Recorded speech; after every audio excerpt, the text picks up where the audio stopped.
Part 1. Dorothy. Chapter 1. The Room Near the Campus. April 1950. Night was coming to the town of Blue River, in the state of Iowa. It was nearly dark in the small room near the Stoddard University campus. The two people in the room that Sunday evening were both second-year students at the college. They were looking at each other in silence. The handsome young man was angry. His plans had been working so well. And now this news had come. But he wasn't going to show his anger. That wouldn't help him. He walked to the window, and for a few seconds, he looked out at the lights of the town. He looked at the yellow lights in the streets. He looked at the red light on top of the municipal building, the tower which was the tallest building in Blue River, a mile or two away. Then he turned, and he smiled at the young woman sitting on the bed. "Are you sure that you're pregnant?" he asked her gently. "Are you really sure that you're going to have a baby?" "Yes, I'm sure," she replied. "The doctor told me that I'm 2 months pregnant." She started to cry. "What will we do? Can we get married soon?" "Don't cry," the young man said. "Everything will be okay." He smiled again. The young woman stopped crying, and she tried to smile too. "Oh, let's get married right away," she said. "I'm sure that my father will like you when he meets you. We'll be so happy." "Well, we could get married immediately," the young man said. "But this isn't what I'd planned, Dorothy. You know that. I'd planned to meet your father in New York in the summer, at the end of the college year. I wanted to ask him for permission to marry you then. I want your father to like me, Dorothy," he went on quickly. "If we're already married when I meet him, he'll guess the reason.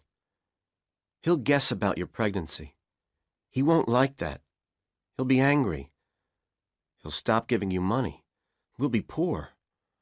I'll have to leave college and get a job in a store. And you'll have to leave college to take care of the baby. We'll have to live in a trailer. How will you feel about that? How will your family feel about it?" "I love you," the young woman replied miserably. "I don't care about being poor. I don't care about my family. We'll be happy. I'm sure about that. And I don't believe that my father will be angry. Anyway, we don't have any choice. I'm pregnant. We'll have to get married soon." The handsome young man walked over to Dorothy and put his arms around her. Tonight, he had to pretend to love her.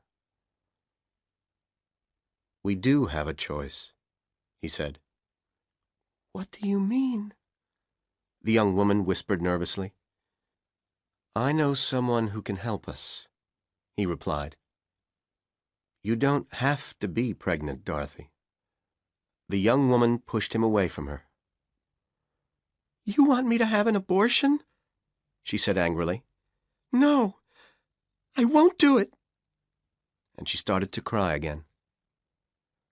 "Listen to me," the young man said. "I do love you, Dorothy. You know that. But I don't want to destroy your life. Your family is rich. You don't know about being poor. But I know about it.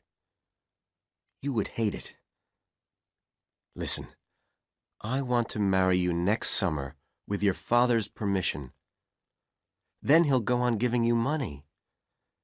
We'll rent a little house near the campus. It will be wonderful. But you mustn't have this baby." "I won't have an abortion," Dorothy shouted. You won't need an operation, the young man replied quietly. You'll only have to take some pills. I can get them from a guy in one of my classes. His uncle owns a drugstore here in Blue River. He held the unhappy young woman in his arms again. For the next hour, he whispered in her ear. He told her many things that she wanted to hear. At last, he looked at his watch.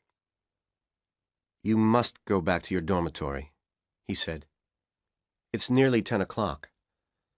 I'll meet you tomorrow evening, under the tree outside the pharmacy laboratory. I'll meet you at 8 o'clock. I'll bring the pills then. When his girlfriend had gone, the handsome young man put his hands over his face. Oh, God, he said desperately. He'd planned everything so carefully, but he'd been careless about one thing. He'd only made love with Dorothy once. He'd had to make her believe that he loved her, but he'd been careless, and now she was pregnant. I can't marry her if she's pregnant, he told himself. I will not live in a trailer with Dorothy and a baby. The young man was desperate because he wanted to marry Dorothy Kingship. He wanted to marry her because she was rich. He wanted to marry her because her father was the owner of Kingship Copper Incorporated. When the young man had found out that a young woman in his economics and philosophy classes was one of Leo Kingship's daughters, his life had changed. He had begun to think of an exciting future for himself. He had thought of a future with lots of money, a beautiful house, and a good job with Kingship's big, successful company.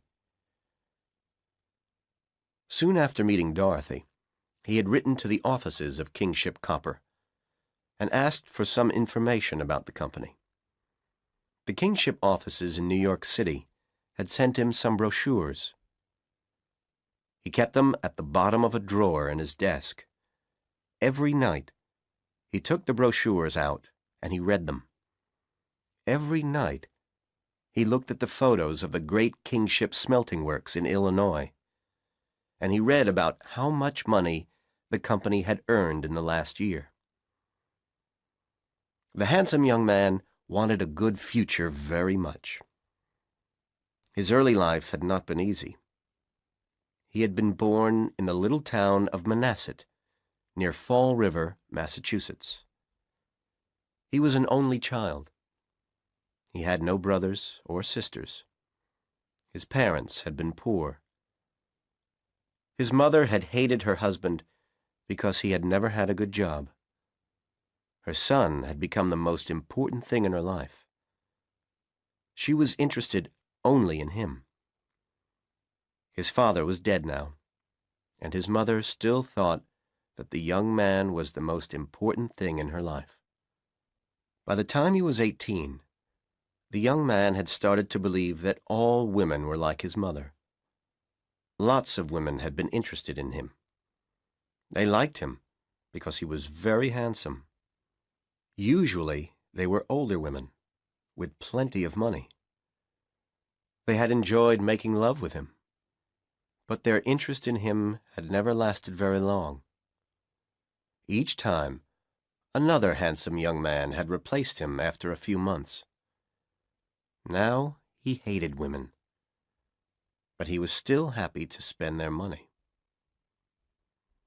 Why did Dorothy get pregnant? He asked himself angrily. She's a stupid young fool. The young man was 24 years old, 5 years older than Dorothy. He was older than most of the other students at Stoddard University. He had been in the U.S. Army for a few years before he came to Stoddard. He had fought in the Far East in 1945, the last year of the war.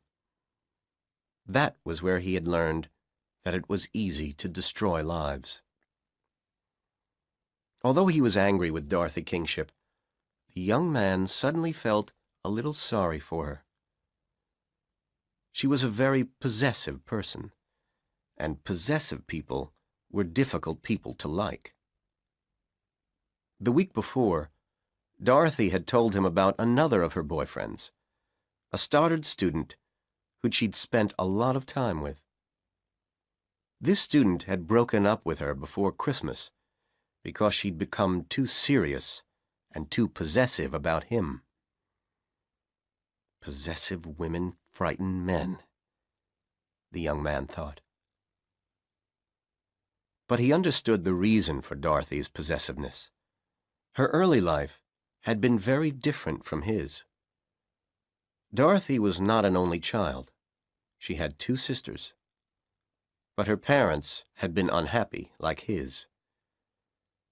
After the first years of her marriage, Dorothy's mother had been in love with another man for a short time.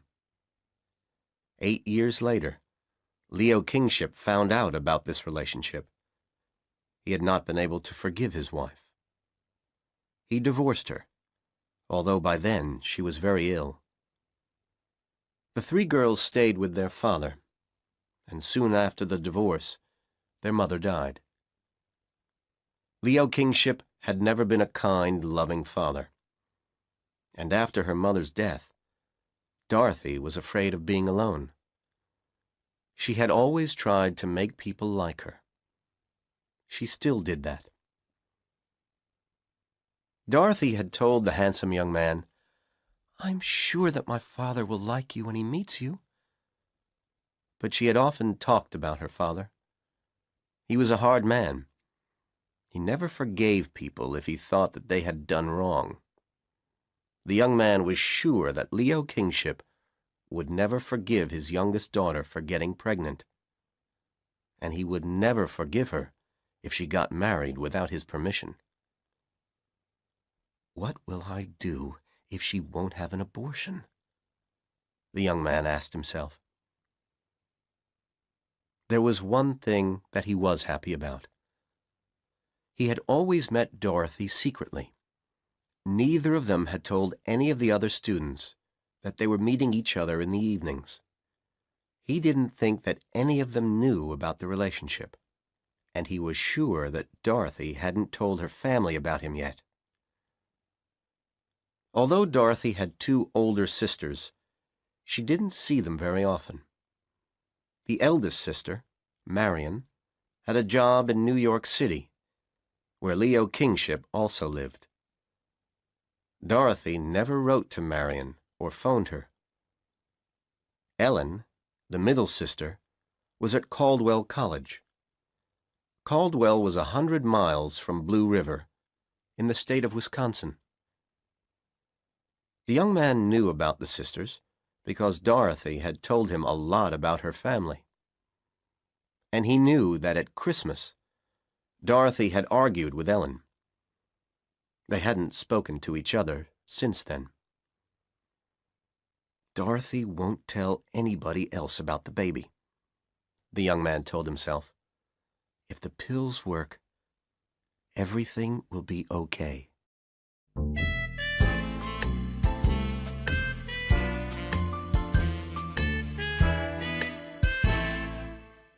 Chapter 2. The Pharmacy Laboratory.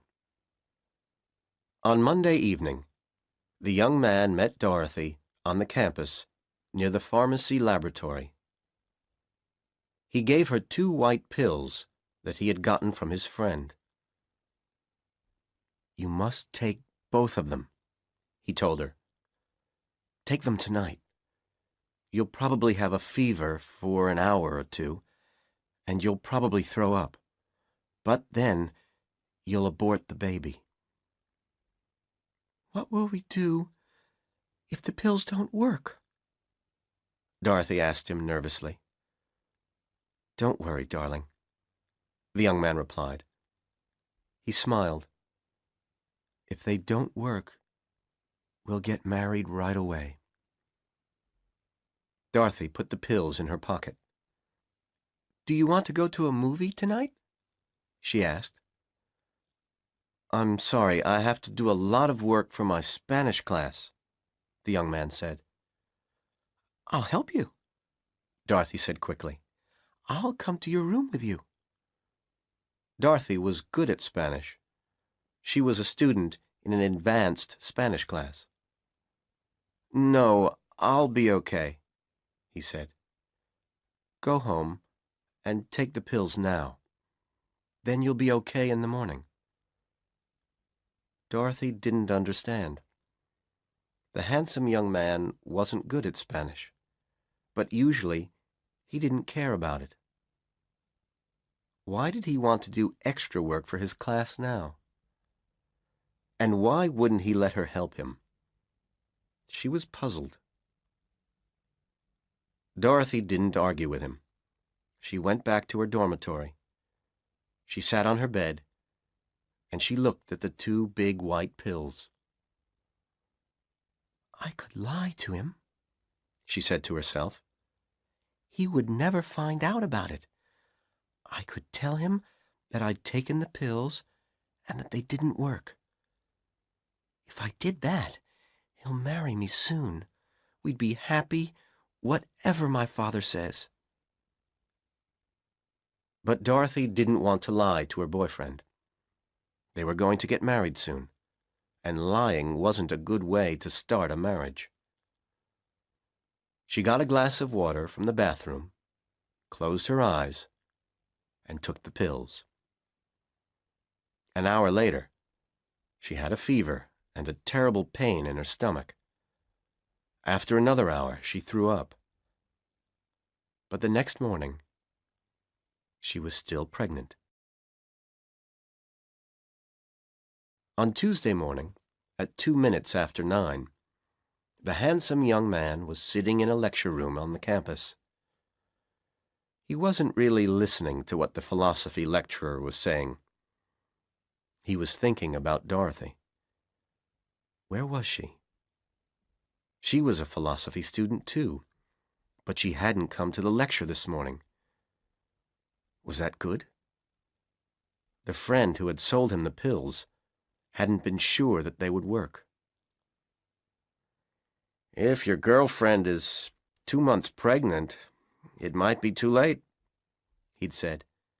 These pills are really for people who are only a few weeks pregnant. But she can try them, can't she? Perhaps she aborted the baby in the night, the handsome young man thought nervously. Perhaps Dorothy isn't feeling well enough to come to classes this morning. But at 9:15, the door of the room opened quietly, and Dorothy came in. She was very pale. She sat down next to the young man and put her books on her desk. She wrote a few words on a page of her notebook, tore out the page, and passed it to him. The pills didn't work. I had a fever, and I threw up all night. But I'm still pregnant. The young man closed his eyes. He tried not to show his anger and despair. After a moment, he opened his eyes again, and he smiled at Dorothy. He quickly wrote a few words on a page of his own notebook. Don't worry. We'll get married this week. He smiled at Dorothy again, and he showed her the page. But he didn't tear it out of the notebook. The young man was thinking hard. Dorothy would want to get married right away. He needed some time to think of another plan. Oh, God, he thought. I wish that the pills had killed her. And as soon as he had thought that, something inside him changed. Suddenly, he felt calm. He was in control of his future again. When the class ended, the two young people left the lecture room together. We have to talk, the young man said. Let's go into the town center. We can have some coffee there. I won't go to any more classes today. And you don't have any more classes till the afternoon. Dorothy was still pale, but she was happy and excited. "Let's get married tomorrow," she said. "No, that's too soon, darling," the young man replied. "We have to find somewhere cheap to live. We can't live in my little room. There's a trailer park on the other side of town. Some of the married students live there. I'll talk to somebody about renting one of the trailers. We'll get married on Friday. Then we can have a weekend together at a hotel and move into the trailer on Monday." "Do we have to wait till Friday to get married?" Dorothy asked. "It's only a few more days," the young man said. "Okay. I'll write to my sister Ellen tonight," Dorothy said. "I'd like to tell her my news right away." "That's not a good idea, Dorothy," the young man said. "If you tell Ellen about our plans, she'll tell your father about them. He might try to stop our wedding. You can phone your family after the wedding on Friday." They argued for a couple of minutes, but finally, Dorothy agreed. The two young people walked to the town center. They drank coffee in a little restaurant there. Then, Dorothy left the restaurant to go back to the campus. The young man watched her leave. "I'm going to have to kill her," he told himself. "But everybody must think that her death is an accident, or perhaps a suicide. Yes, people must think that she killed herself. Poor Dorothy." Half an hour later, the young man was sitting in the university library. On his desk were books about famous murders and books about toxicology.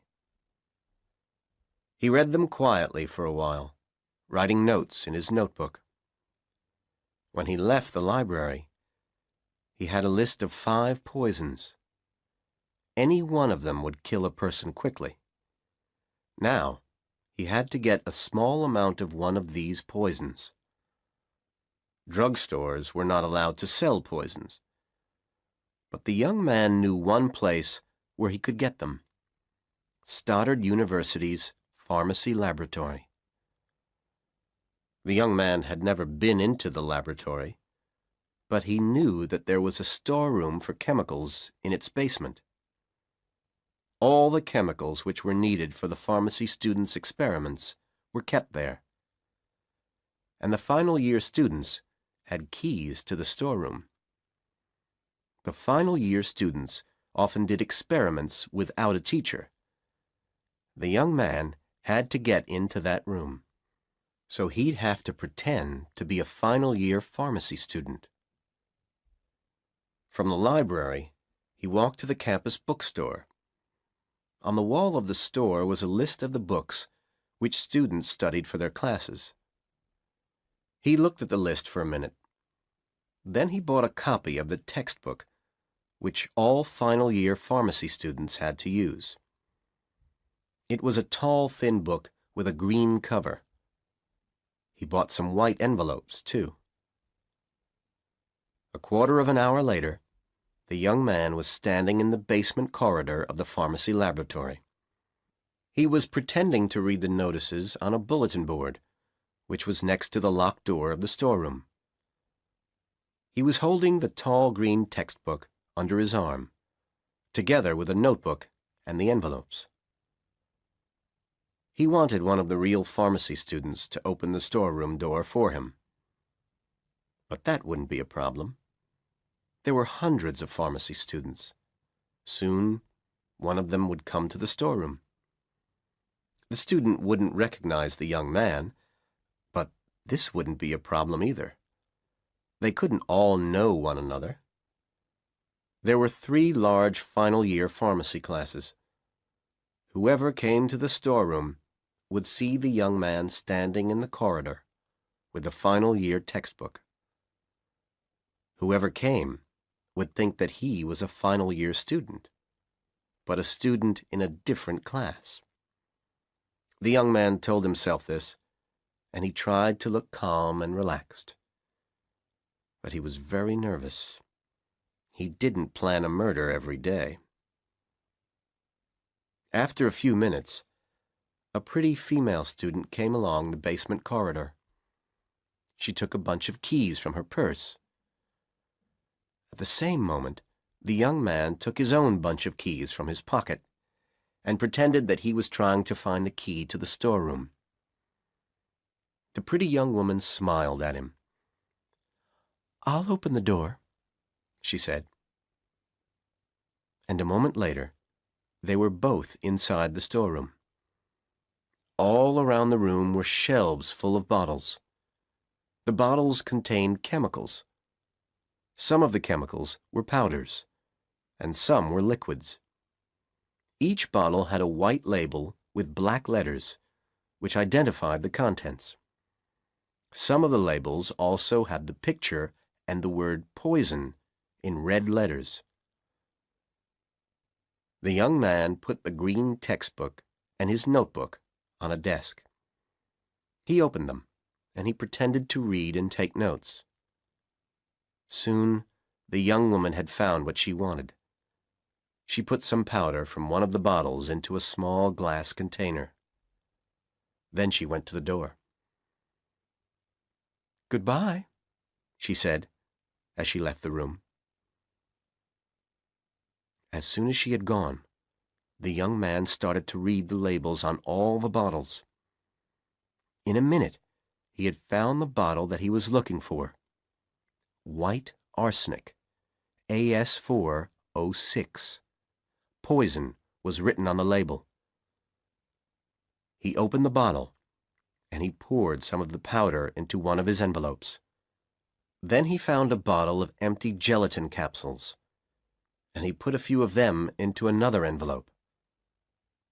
A minute later, he was walking away from the pharmacy laboratory. He was no longer nervous. He was calm and relaxed again. His plan was going to work.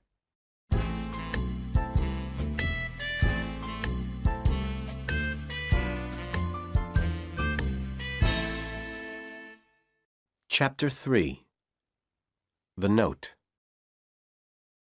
That evening, in his small room near the campus, the young man made the arsenic pills. Each empty gelatin capsule had two pieces, a smaller one and a larger one. The young man carefully opened two of the capsules. He carefully filled the two smaller pieces of gelatin with arsenic powder. Then he carefully pushed the larger pieces of gelatin over the smaller ones. He had read about white arsenic in the toxicology books. He knew that the amount of arsenic in the two capsules was about 10 times the lethal dose. They contained 10 times the amount of arsenic which was necessary to kill someone. Now he had the pills. But he hadn't started to think about the next part of his plan. He had to make Dorothy take the pills. Well, that wouldn't be too difficult. But unless the police believed that Dorothy had killed herself, they would start asking questions on the campus. They would ask where the poison had come from. Then perhaps the pretty young pharmacy student might remember seeing a stranger in the storeroom. The police would show her photos of all the students in Dorothy's classes. That mustn't happen. He had to make Dorothy write a suicide note. That was the difficult problem. When he went to bed that night, the young man still didn't have a solution to his problem, and he didn't have much time to find one. He had told Dorothy that he'd marry her on Friday. If he didn't marry her by Friday afternoon, she would become suspicious. She would write to her sister Ellen and tell her about the baby. Then he'd have to leave college and move to another state, and that wasn't the future that he'd planned for himself. But he wasn't going to live in a trailer with a wife that he didn't love and a noisy, smelly baby. Dorothy would have to die before Friday afternoon. The next day was Wednesday. All morning, the handsome young man worried about his problem. He found the solution during the last class of the afternoon. The last class was Spanish. The students were studying a romantic novel called La Casa de las Flores Negras. The young man hated the book. But while he was trying to translate a passage from the novel, he found the solution to his problem. And as soon as he found it, he was very happy. When the Spanish class ended, he met Dorothy by the pharmacy laboratory, and he took her to a movie. After that, they went to a restaurant. They had coffee and cheeseburgers. "Dorothy," the young man said as she finished her coffee, "will you lend me the photo that I gave you? I want to get a copy of it for my mother." Dorothy opened her purse and took out a small photograph of the handsome young man. The words, "To Dorothy, with all my love," were written across the bottom of it. She gave it to him. "I'll give it back to you next week," he said. "Okay, but please take care of it," she replied. "I want to keep it forever." When they left the restaurant, the young man took her back to his room and made love with her. He felt sorry for her. This was only the second time that they had made love. But it would be the last time, too. As soon as she had gone back to her dormitory, the young man burned the photo.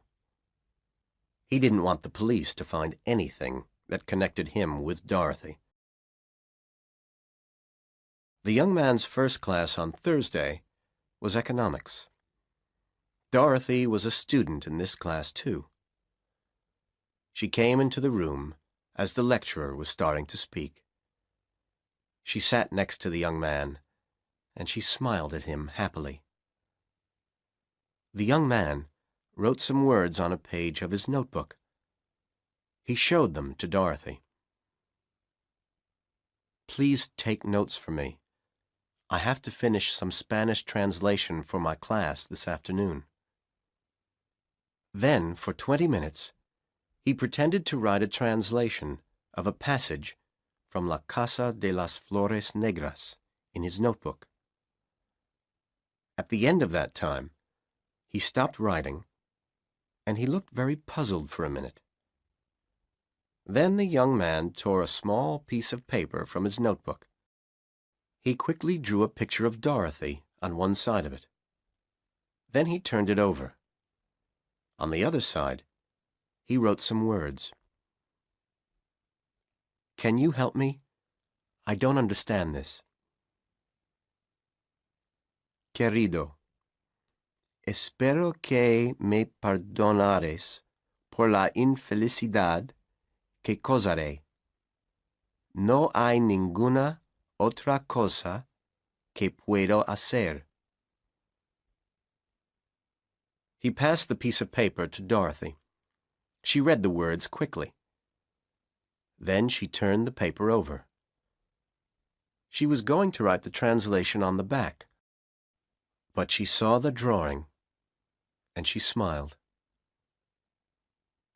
She turned to a new page in her own notebook and wrote the translation on that. She tore the page from the book and passed it to the young man. And as he read it, he knew that everything was going to be okay.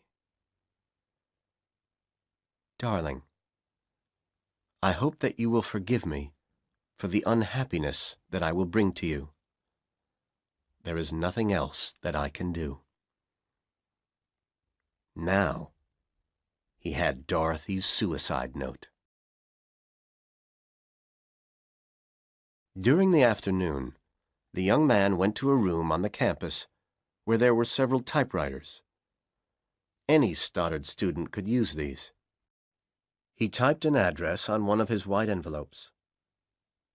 Miss Ellen Kingship, North Dormitory, Caldwell College, Caldwell, Wisconsin. The young man met Dorothy after her last class of the afternoon. "I've just talked to my friend, the friend whose uncle owns the drugstore," he began. "He told me that he gave me the wrong pills on Monday." The young man took an envelope from his pocket. "These are the right ones," he said. "You must take them tonight." "But I don't want to take any more pills," Dorothy said nervously. "I want to get married tomorrow." "Dorothy, listen to me," the young man said. "If we have this baby now, it will grow up in a trailer. It will have a bad start in life because its parents will be poor. Please, take the pills, Dorothy. We'll get married soon anyway. But I want to meet your father first. Then we'll have some money. We won't have to live in a trailer. We can live in a real house. We'll be so happy. And we can have a baby next year, darling." "No," Dorothy said miserably. She started to cry. "No, no." "Dorothy, please do this for me," the young man said, putting his arms around her. "I know that you want the baby. But you're only thinking about yourself. You aren't thinking about me or the child. Don't give our first child a bad start in life." Suddenly, his voice was cold. "If you won't take the pills, Dorothy, I won't marry you. You'll have to ask your father for help. What will he say?" They talked for half an hour. Finally, Dorothy took the envelope from him. "Take the pills at about 10 o'clock this evening," the young man said. "If these pills don't work, I'll marry you tomorrow afternoon. I promise you that." Then he held her hand for a moment, and he left her. Slowly and sadly, she walked towards her dormitory. At 10:15 that night, the handsome young man went to a telephone booth in the street near his room. He phoned Dorothy's room at the dormitory. "Did you take the pills?" he asked her. "Yes," she said. "I took them at 10 o'clock. "Thank you, darling," he said. "My friend said that you will probably feel some pain half an hour after you've taken them. You mustn't worry about it. Don't tell anybody. The pain will soon go. You'll be okay in the morning. Good night, darling. I'll see you tomorrow." "Good night," she replied. "I love you." The young man put Dorothy's translation from La Casa de las Flores Negras into the envelope with her sister Ellen's address on the front. Then he dropped the envelope into a mailbox. He smiled as he walked back to his room.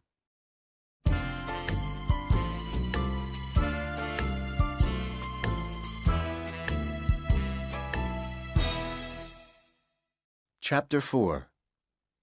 The Municipal Building. The handsome young man was early for his first class on Friday morning. The philosophy lecturer hadn't arrived yet. 3 girls were talking in a corner of the room. They were excited about something, and the young man was worried. Were they talking about Dorothy? Had somebody found her dead body already? That would be bad. Dorothy's sister Ellen wouldn't get the note until after 3 o'clock that afternoon. If Dorothy's body was found before that, the police would come to the campus and ask all the students in Dorothy's classes questions. The young man had hoped that nobody would start to worry about Dorothy until the evening. As soon as Ellen got the note, she would phone the university office. Then, the police would be sure that Dorothy had killed herself, even before they went to the dormitory. Then, they wouldn't ask questions in her classes. The lecturer arrived, and everybody sat down. The handsome young man tried to forget his worries. He tried to listen to the lecturer's words. After a few minutes, he heard the door of the room open, and he heard somebody come in. He didn't turn his head. But when somebody sat down next to him, he looked around. Suddenly, he wanted to scream. His skin felt cold, and he thought that he was going to throw up. Dorothy smiled at him and passed him a piece of paper. He waited a few moments. Then he read the words on it. The new pills didn't work either. Oh, God, the young man thought desperately. Why did I trust her? She didn't take the pills. She wants to get married right away, so she didn't take the pills. And at 3 o'clock, her sister will get the note. Then she'll phone the campus, and then there'll be trouble. He stopped listening to the lecturer, and he started to think hard about his problem. The suicide note was on its way to Caldwell. He couldn't change that. He looked at his watch. It was 10 o'clock. The note would reach Dorothy's sister's dormitory at 3 o'clock that afternoon.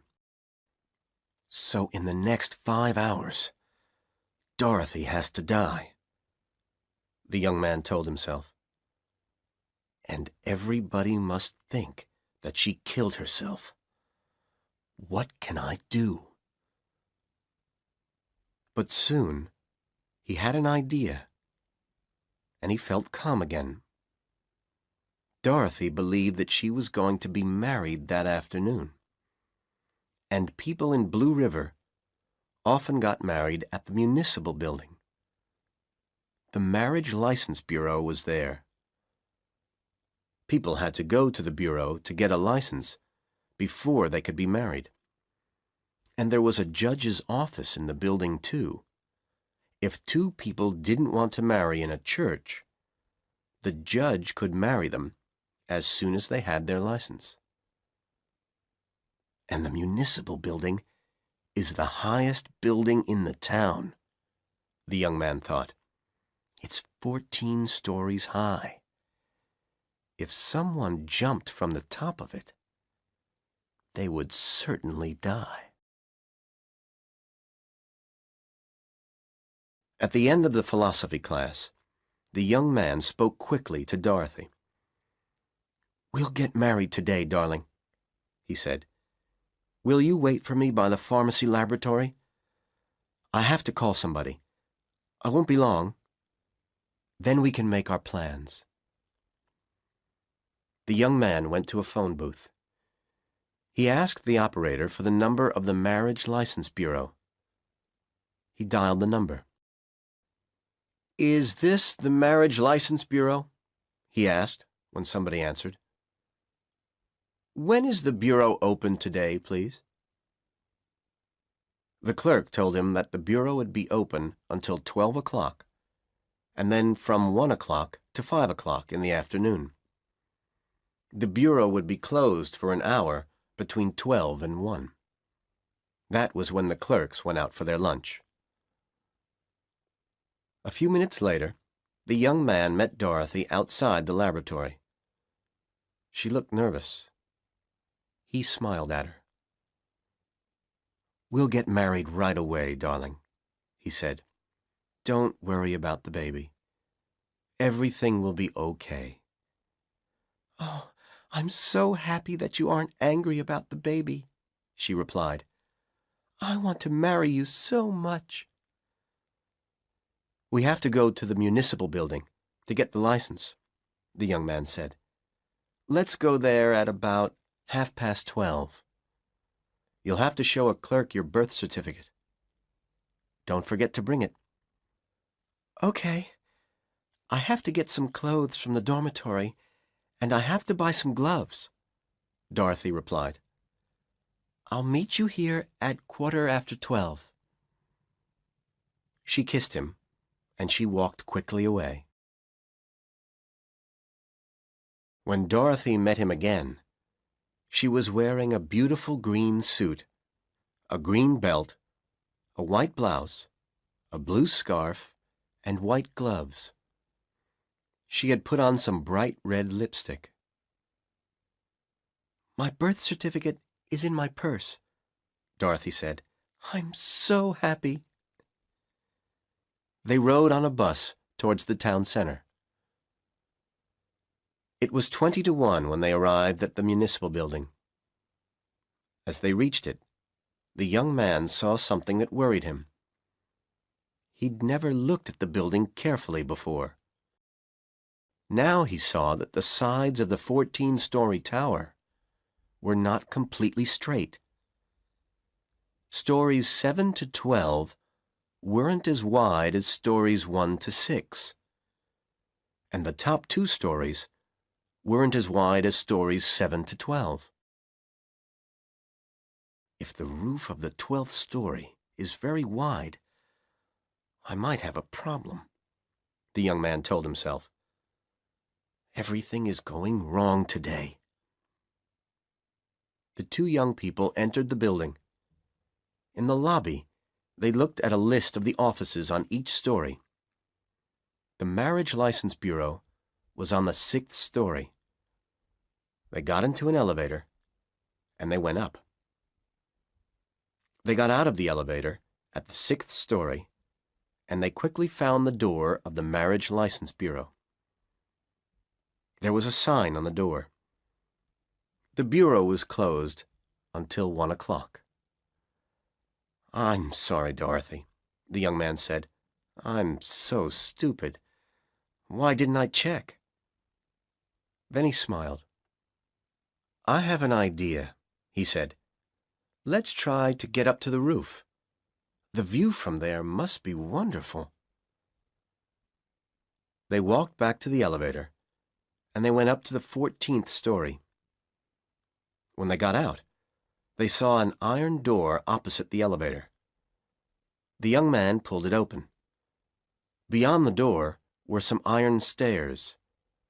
The young man closed the door behind them, and they started to climb. At the top of the stairs was another iron door. It hadn't been open for a long time, and it didn't move easily. But the young man pushed it very hard, and at last it did open. Dorothy and the young man smiled at each other as they walked out onto the roof. "We're so high up here," Dorothy said. Near the door was a tall metal frame. At the top of this was the red light which the young man could see from his window every night. The handsome young man looked around him. Each side of the roof was about 150 feet wide. All around the edge was a brick wall, about 3.5 feet high, and a foot thick. But the building wasn't solid. In the middle, it had a big square air shaft. Each side of the air shaft was about 30 feet wide. There was a brick wall around the air shaft, too. It was the same height and thickness as the outer wall. "Come to the edge, Dorothy," the young man said. "Look at the view of Blue River." He led her to the outer edge of the roof. While Dorothy was looking out over the town, the young man looked down. Only 2 stories below them was a wide stone ledge. It was the roof of the 12th story. If she only falls onto that roof, she won't be killed, he thought. I'll have to push her into the air shaft. He led Dorothy back towards the middle of the roof. He leaned over the wall of the air shaft. The sides of the shaft were straight.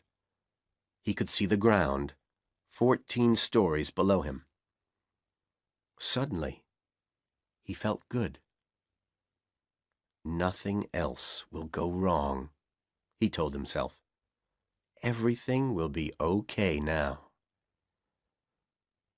Let's sit on this wall and smoke a cigarette while we wait, he said. The bureau will open again in 15 minutes.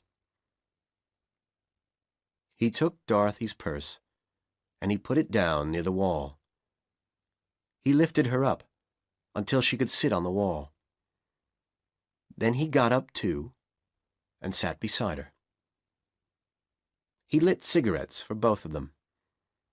They smoked silently for a few minutes. Then they talked about their future in the trailer park. It will be fun, Dorothy said. We'll have a home of our own. She finished smoking her cigarette and dropped the end of it onto the roof next to the wall. The young man looked at the cigarette end. He saw the red lipstick on it. He smiled, and he threw his own cigarette end into the air shaft. He jumped down. Dorothy was still sitting on the wall. The young man held both her hands. I'm so happy those pills didn't work, darling, he said. You're right. It will be fun in the trailer. Do you really think that? She asked. Are you really happy that the pills didn't work? Yes, Dorothy, he replied. I want to have this baby too. I know that now. He smiled. This was the time to push her. But there was something the young man wanted to hear first. He was going to kill her anyway. But this would give him an extra reason. He knew what she was going to say next. There's something I must tell you, Dorothy said. I lied to you. I didn't take those pills last night. I threw them into the toilet. I wanted to get married to you so much. Will you forgive me, darling? Her last word turned into a scream of terror as the young man pushed her with all his strength. She fell backwards off the wall into the air shaft, screaming as she fell. The young man was already running towards the iron door when he heard Dorothy's body hit the bottom of the shaft. 3 minutes later, he was in the street. He was walking slowly away from the municipal building. After another minute, he saw an ambulance going towards the building.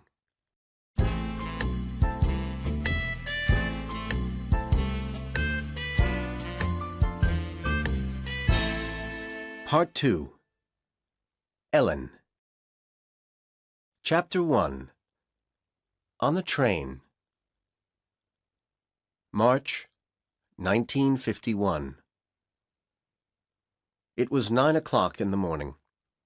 Ellen Kingship was sitting in a train on her way to Blue River, Iowa. She had been writing a letter to Bud Corliss. Bud was her boyfriend. Like Ellen, he was a student at Caldwell College. Ellen started to read what she had written.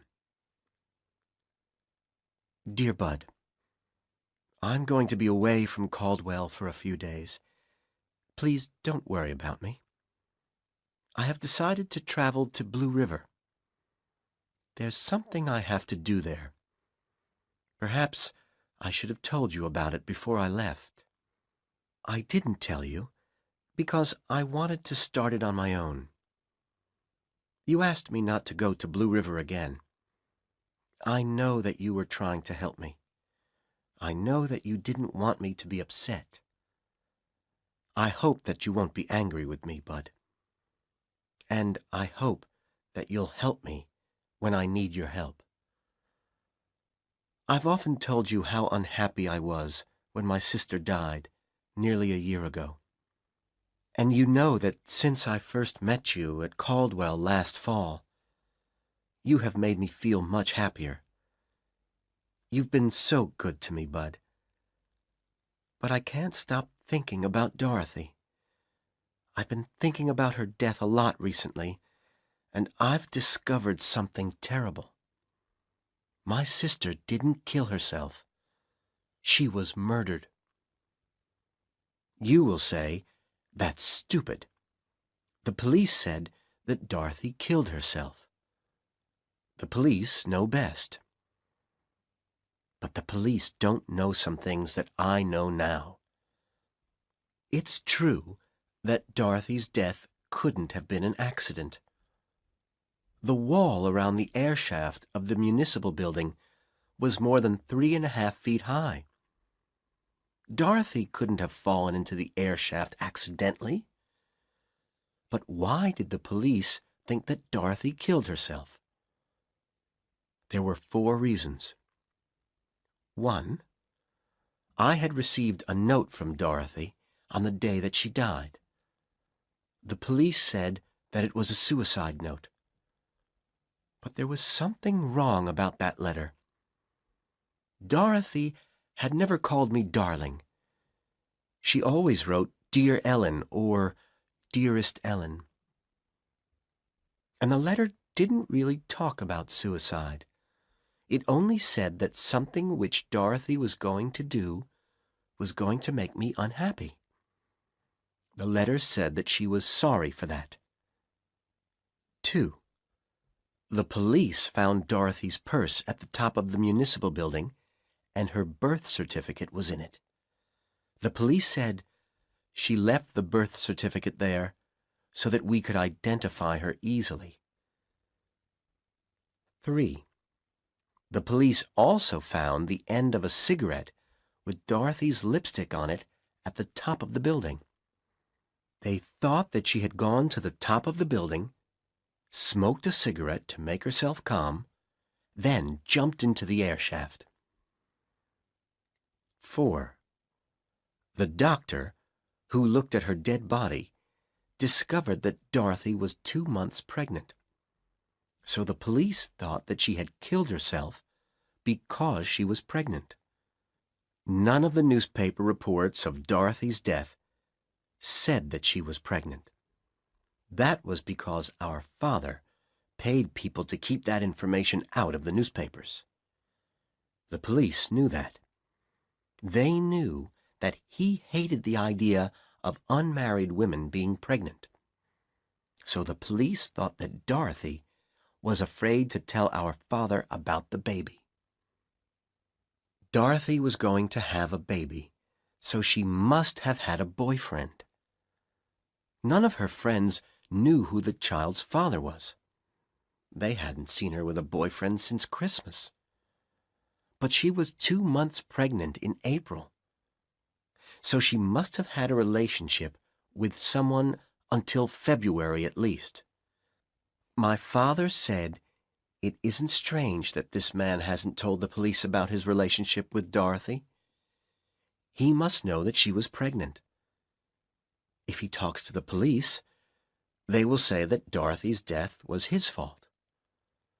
I agreed with this at the time, and I wasn't surprised when the police didn't try to find the father of Dorothy's child.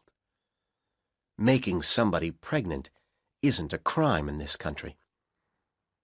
And I wasn't surprised that Dorothy hadn't told me about her pregnancy. We'd argued at Christmas, and she hadn't written to me since then. But I did wonder who the father of her baby was. A few weeks before we argued, Dorothy told me about a student who she liked a lot. He was in her English class. She said that he was tall, blond, and very handsome. Was he the father of the baby? The police thought that my sister had killed herself, so they weren't interested in any of her boyfriends. And there were some other things that the police weren't interested in. Some very strange things. The police didn't know Dorothy, so they didn't understand that these things were strange. But in the last few weeks, I have tried to understand these things. Ellen stopped reading for a moment. Bud will be angry with me for visiting Blue River, she thought. But he'll understand. He will help me when I need his help. She started reading again. A few hours before Dorothy died, she borrowed a belt from one of her friends in the dormitory. Why did she borrow a belt if she was going to kill herself? The police asked themselves that, but they didn't think the question was very important. They said she was unhappy. She didn't know what she was going to do. But there was another question which the police didn't ask themselves. I took Dorothy's things from her room at the dormitory after her death. I found something there which puzzled me. Dorothy had owned a belt exactly like the one that she had borrowed from her friend. It was still in her room. So why did she borrow her friend's belt? When she died, Dorothy was wearing a pair of new white gloves. She had bought them at a store in Blue River on the morning of the day she died. They were very cheap gloves, and they weren't very pretty. But in her room, Dorothy had a beautiful pair of expensive white gloves. Why did she buy a cheap pair of white gloves that day, when she already had a beautiful pair in her room? The police talked to the owner of the store where Dorothy had bought the gloves. The woman said that Dorothy had first asked for a pair of white stockings. The store didn't have any white stockings, so she bought the white gloves instead. The woman said, I think she wanted something new that day. She didn't care whether it was a pair of stockings or a pair of gloves. Dorothy was wearing a beautiful green suit that Friday. It was her best suit, and she was very proud of it. But she was also wearing a very old white blouse. The blouse didn't look good with the suit. It was the wrong style. And Dorothy had several much newer white blouses in her room. They would have looked good with the suit. Dorothy was very careful about her clothes. She dressed very nicely. So why was she wearing that old white blouse? And there was another strange thing. When she died, Dorothy was wearing a bright blue scarf with her green suit and her brown shoes. The scarf didn't look good with her other clothes.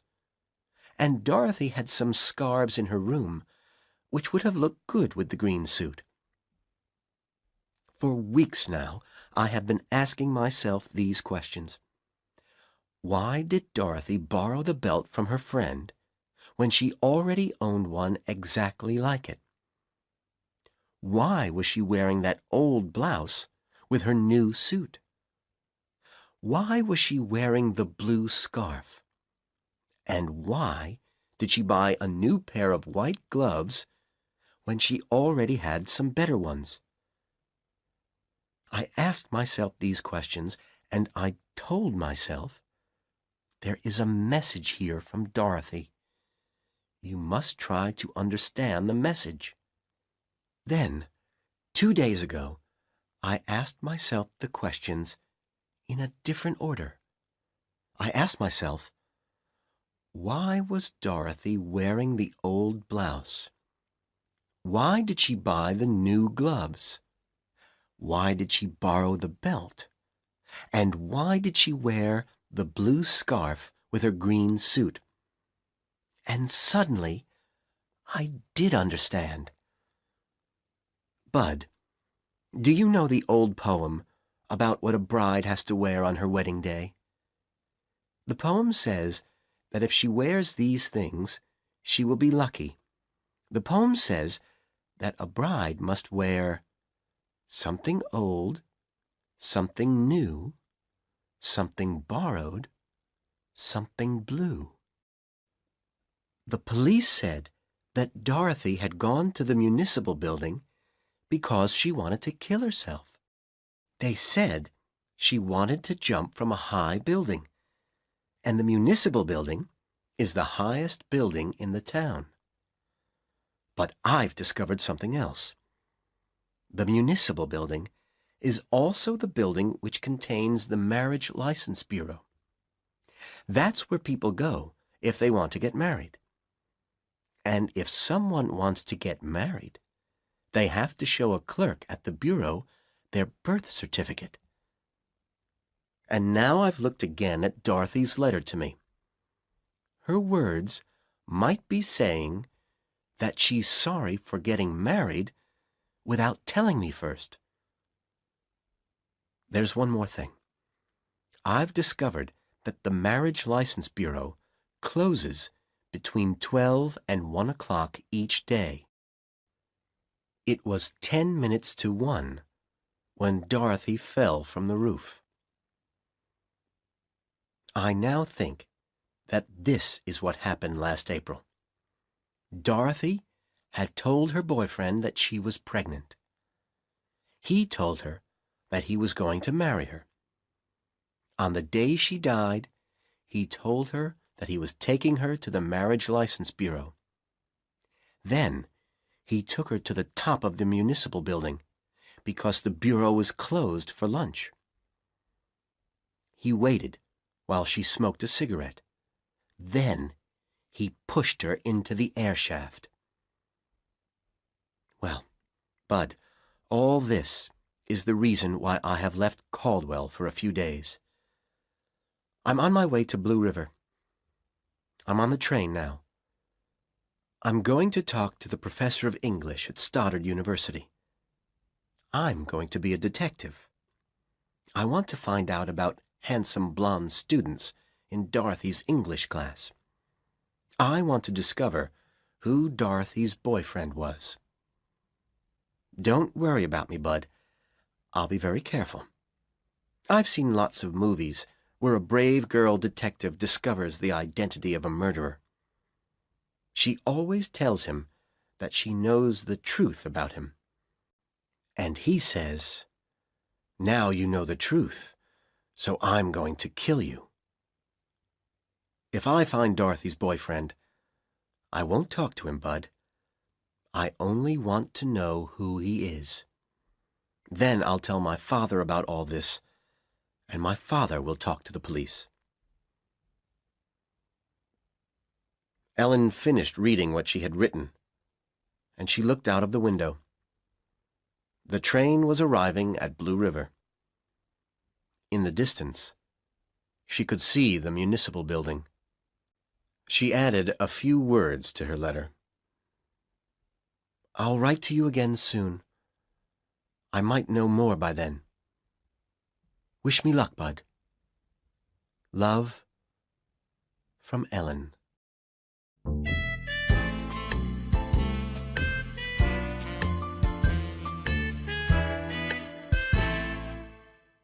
Chapter 2. The Two Blondes. Ellen quickly found a hotel in Blue River, and she took a room for a few days. She unpacked her bag. Then she phoned the English department at Stoddard University.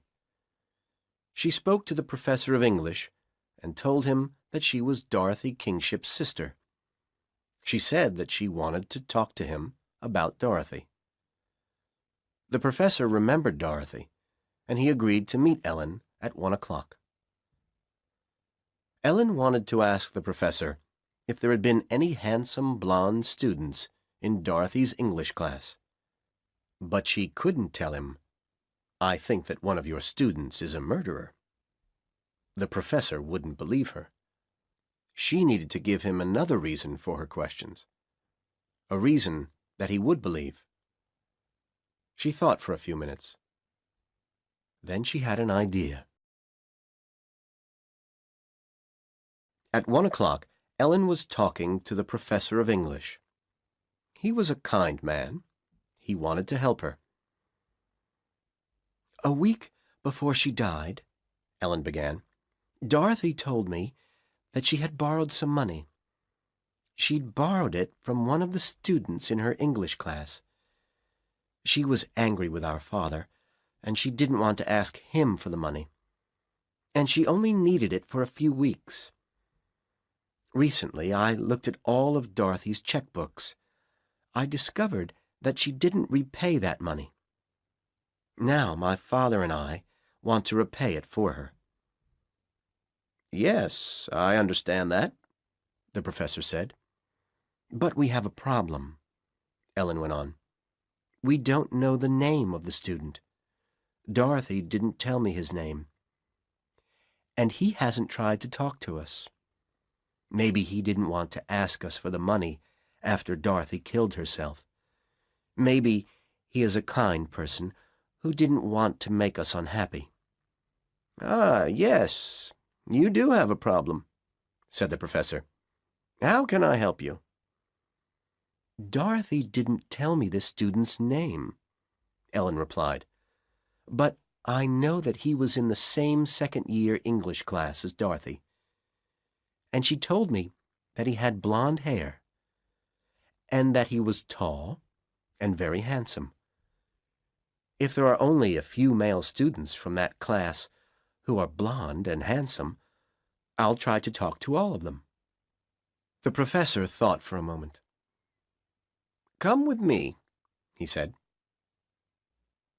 He took Ellen to the university office, and he asked her to sit down. Then he went to a large closet, and he took out about 40 brown folders. "The students from your sister's English class are in a third-year class now," he said. "These are their personal files. There are photos of the students in these files." The professor looked quickly into each folder, and he put them into 2 piles on the desk. "Those are the female students," he said, pointing to the bigger pile. Then he pointed to the other pile. "These 17 folders are for the male students." Next, he looked more carefully through the male students' files. He divided them into 2 groups. "There are 17 men in the class," he said, "but 12 of them have dark hair, so there are only 5 blondes." Then he removed 3 folders from the group of 5. "Nobody would call these 3 gentlemen handsome," the professor said, smiling. "So now we have 2 handsome blonde males. Here are their names and addresses." He opened the 2 folders at their first pages and put them in front of Ellen. She copied the students' names and addresses into a notebook. Gordon C. Gant, 1312 West 26th Street. Dwight Powell, 1520 West 35th Street. She gave the files back to the professor. "Why don't you write down their phone numbers, too?" he said. He read them to her, and she added them to her notebook. Then she stood up. "Thank you, Professor," she said. "You've been very kind." When Ellen called Gordon Gant's number, the phone was answered by a woman. "Is Gordon there?" Ellen asked. "No, he isn't," the woman replied suspiciously. "He's gone out. He'll be out until late this evening." Who am I speaking to? Ellen asked politely. I'm Mrs. Arquette, the woman replied. This is my house. Gordon rents a room here. Can I give him a message? No, thank you, Ellen said. I'll call again later. She put the phone down. She thought for a minute.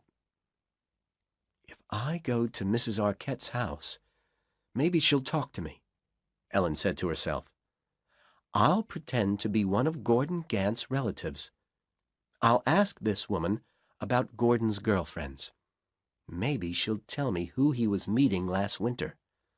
Then I won't have to talk to him myself. Half an hour later, Ellen rang the doorbell of the house at 1312 West 26th Street. The woman who opened the front door was small and thin. She had untidy gray hair. Ellen smiled at her. You must be Mrs. Arquette, Ellen said. Is Gordon here? No, he isn't here, the woman said suspiciously. Did he know that you were coming? Yes, I'm Gordon's cousin, Ellen said. I wrote him a letter. I told him that I'd be in Blue River today. I told him that I'd come to visit him for an hour. He didn't tell me about it, Mrs. Arquette said. Maybe he didn't get your letter. But please come in and sit down for a while. I'm happy to meet one of Gordon's relatives. Gordon's a fine young man. The woman smiled suddenly.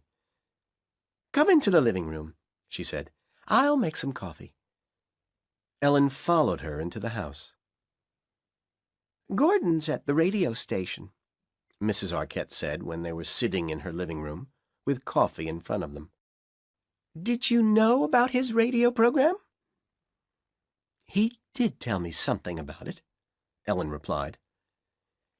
He's a disc jockey on the Blue River radio station, Mrs. Arquette said. He plays records for 2 hours every night, except Sundays. Gordon's a very busy young man. He's at college most of the day. Then in the evenings, he's on the radio.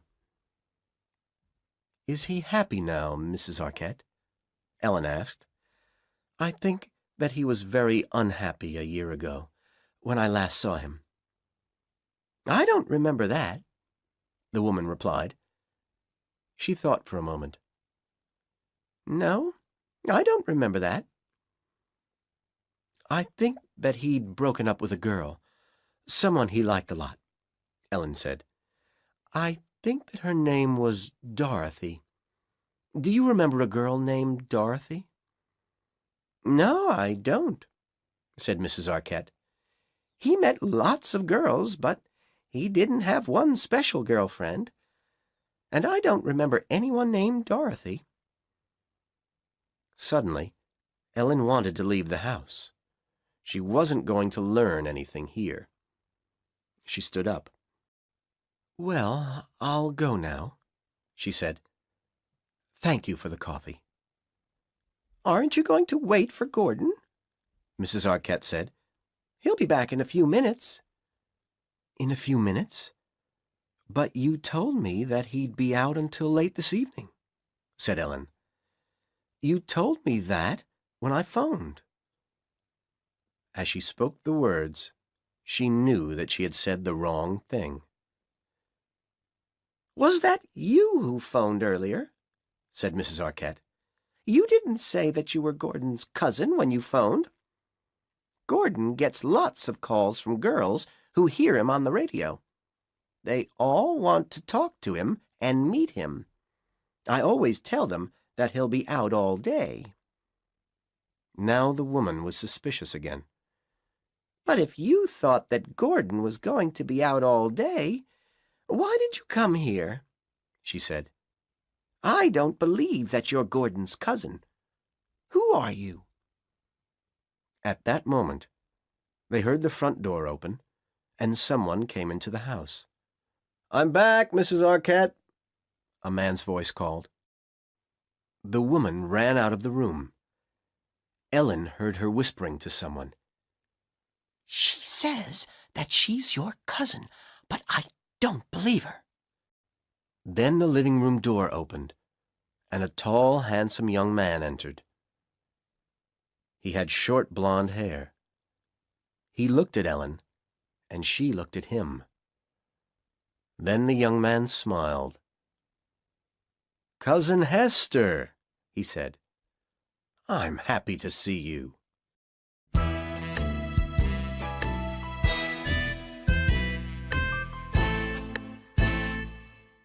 Chapter 3. The Detective.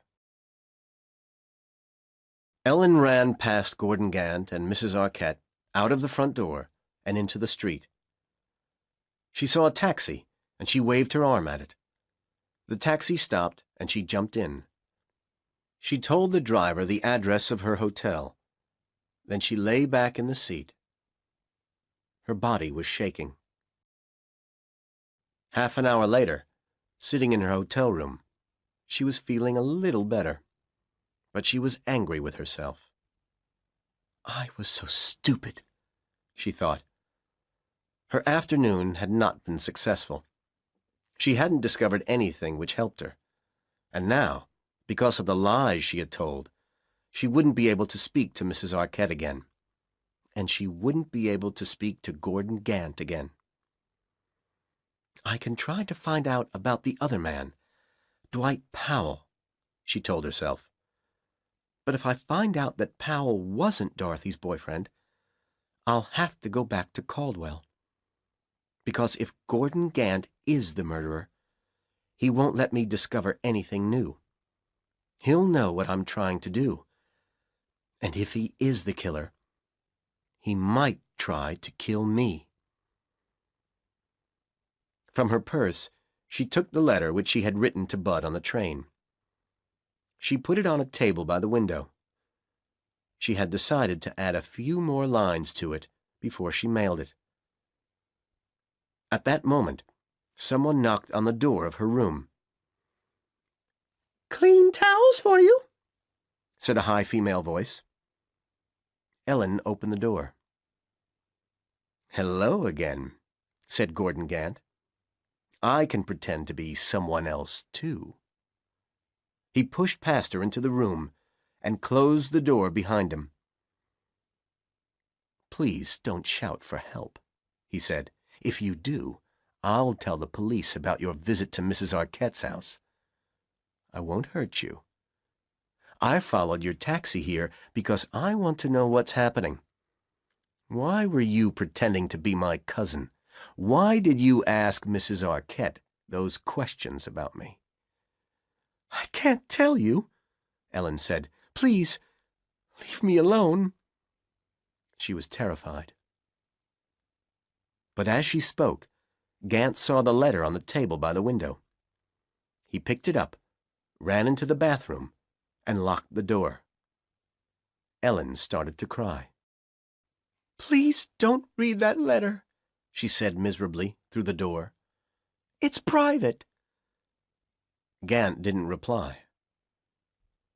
5 minutes later, he came out of the bathroom. He gave Ellen the letter. "I understand now," he said. "I'm sorry.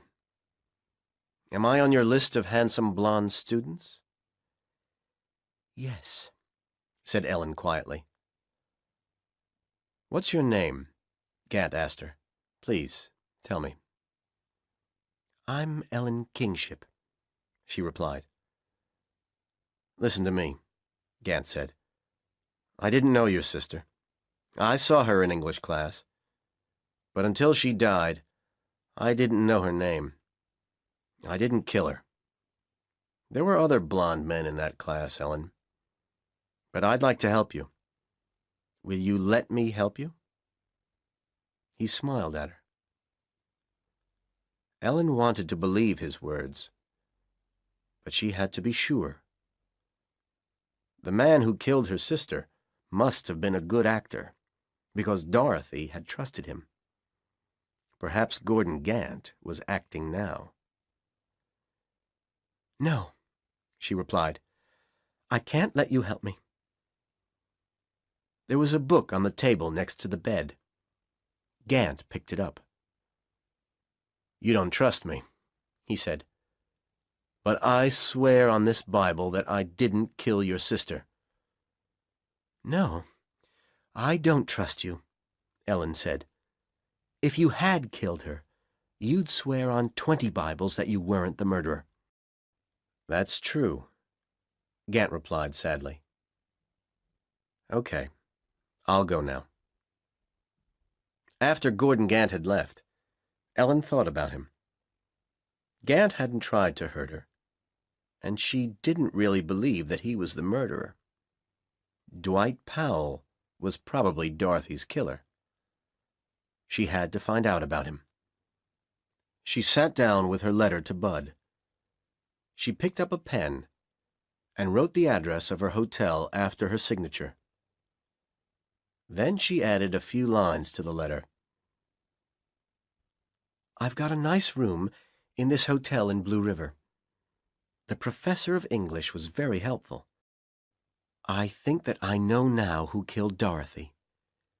His name is Dwight Powell, and he lives at 1520 West 35th Street. I'm going to find out about him tomorrow. Ellen went down to the lobby of the hotel and mailed the letter. Then she went back to her room. She filled the bath with hot water, and she sat in it for an hour, listening to the Blue River radio station. She heard Gordon Gant's voice on the radio.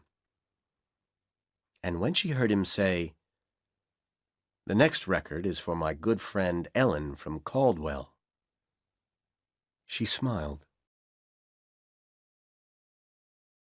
The next morning, Ellen phoned the house where Dwight Powell lived.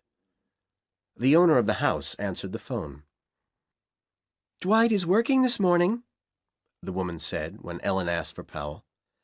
"He has a job at Folger's coffee shop in the town center." Ellen made a decision. She was almost sure that Powell had been her sister's boyfriend. She would go to Folger's coffee shop and talk to Powell about Dorothy. If he didn't know that she was Dorothy's sister, he would have no reason to lie to her. 10 minutes later, Ellen walked into the coffee shop. It was clean and pleasant. Powell was working behind the counter. Ellen had seen his photo in his student file. She recognized him immediately. She sat down at the counter. "I'd like a coffee and a cheeseburger, please," she said. As she ate, Powell started to talk to her. "I haven't seen you here before," he said. "Do you live in Blue River?" "I've been here a few days," Ellen replied. "I want to get a job here. I'm a secretary." Powell seemed a pleasant, quiet young man. But Ellen remembered that Dorothy's killer was a good actor. They talked for 10 minutes about Powell's life as a student at Stoddard University. But he didn't talk about anybody named Dorothy until Ellen had finished her meal. "When you walked in, you reminded me of someone," he told her. "And I've been trying to remember who you remind me of. Now I have remembered. She was a girl in my class. Her name was Dorothy. She was a nice girl." He smiled sadly. As Ellen stood up to leave, Powell said, "Are you free this evening? Can I take you to a movie?" She thought for a moment. Maybe she could find out more about this young man. "Okay," she said. "I'd like that." He told her that he would come to the lobby of her hotel at 8 o'clock. "What's your name?" he asked. "Evelyn Kittredge," she replied. "Okay," Powell said. "I'll see you at 8 o'clock then, Evelyn." Ellen was sitting in the lobby of the hotel at 7:30. She didn't want Dwight Powell to ask the clerk about someone named Evelyn Kittredge. At 5 to 8, Powell arrived. He took Ellen to a movie theater in the town center. During the movie, he put his arm round her shoulders, and as they left the theater, he kissed her. After the movie, the two young people went to a restaurant for some coffee. Then Powell took Ellen back to her hotel. They sat in the lobby and talked for a while. "You told me this morning that I reminded you of somebody," Ellen said. "Her name was Dorothy. Please tell me about her, Dwight." "She was a very nice girl," Powell replied. "She was in my English class. She was my girlfriend for a few months." "Why did you break up with her?" Ellen asked. "She was very possessive," Powell said. "She got too serious about me. She wanted to get married. She was a nice girl, but I didn't want to marry her." They talked for a few more minutes. Then Powell stood up. "May I meet you again tomorrow night?" he asked. "We'll go to a dance." "Okay," Ellen said. "I'd like that. Come here at 7:30. Powell kissed her, and he left the hotel.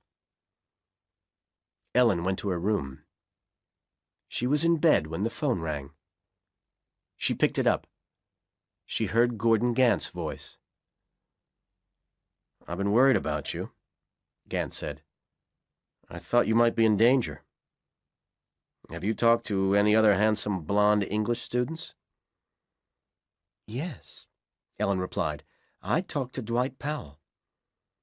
He's a strange person. He talked about somebody named Dorothy. He said that she was his girlfriend for a short time. I'm sure that he was talking about my sister. I think that he killed her. He said that this girl wanted to get married, but he didn't want to marry her. Maybe that's why he killed her." "Maybe you're right," Gant said. "Are you going to meet him again?" "Yes," Ellen replied. "I'm going to meet him again tomorrow evening. But don't worry about me. I'll be safe. He doesn't know who I am. I told him that my name was Evelyn Kittredge. Tomorrow I'll ask him some questions about Dorothy's death. Maybe he will tell me something that he couldn't have read in the newspapers. Then I'll be sure that he was the murderer." "Please be careful, Ellen," Gant said. "Okay, I'll be careful," Ellen said. "Thank you for playing a record for me. Good night."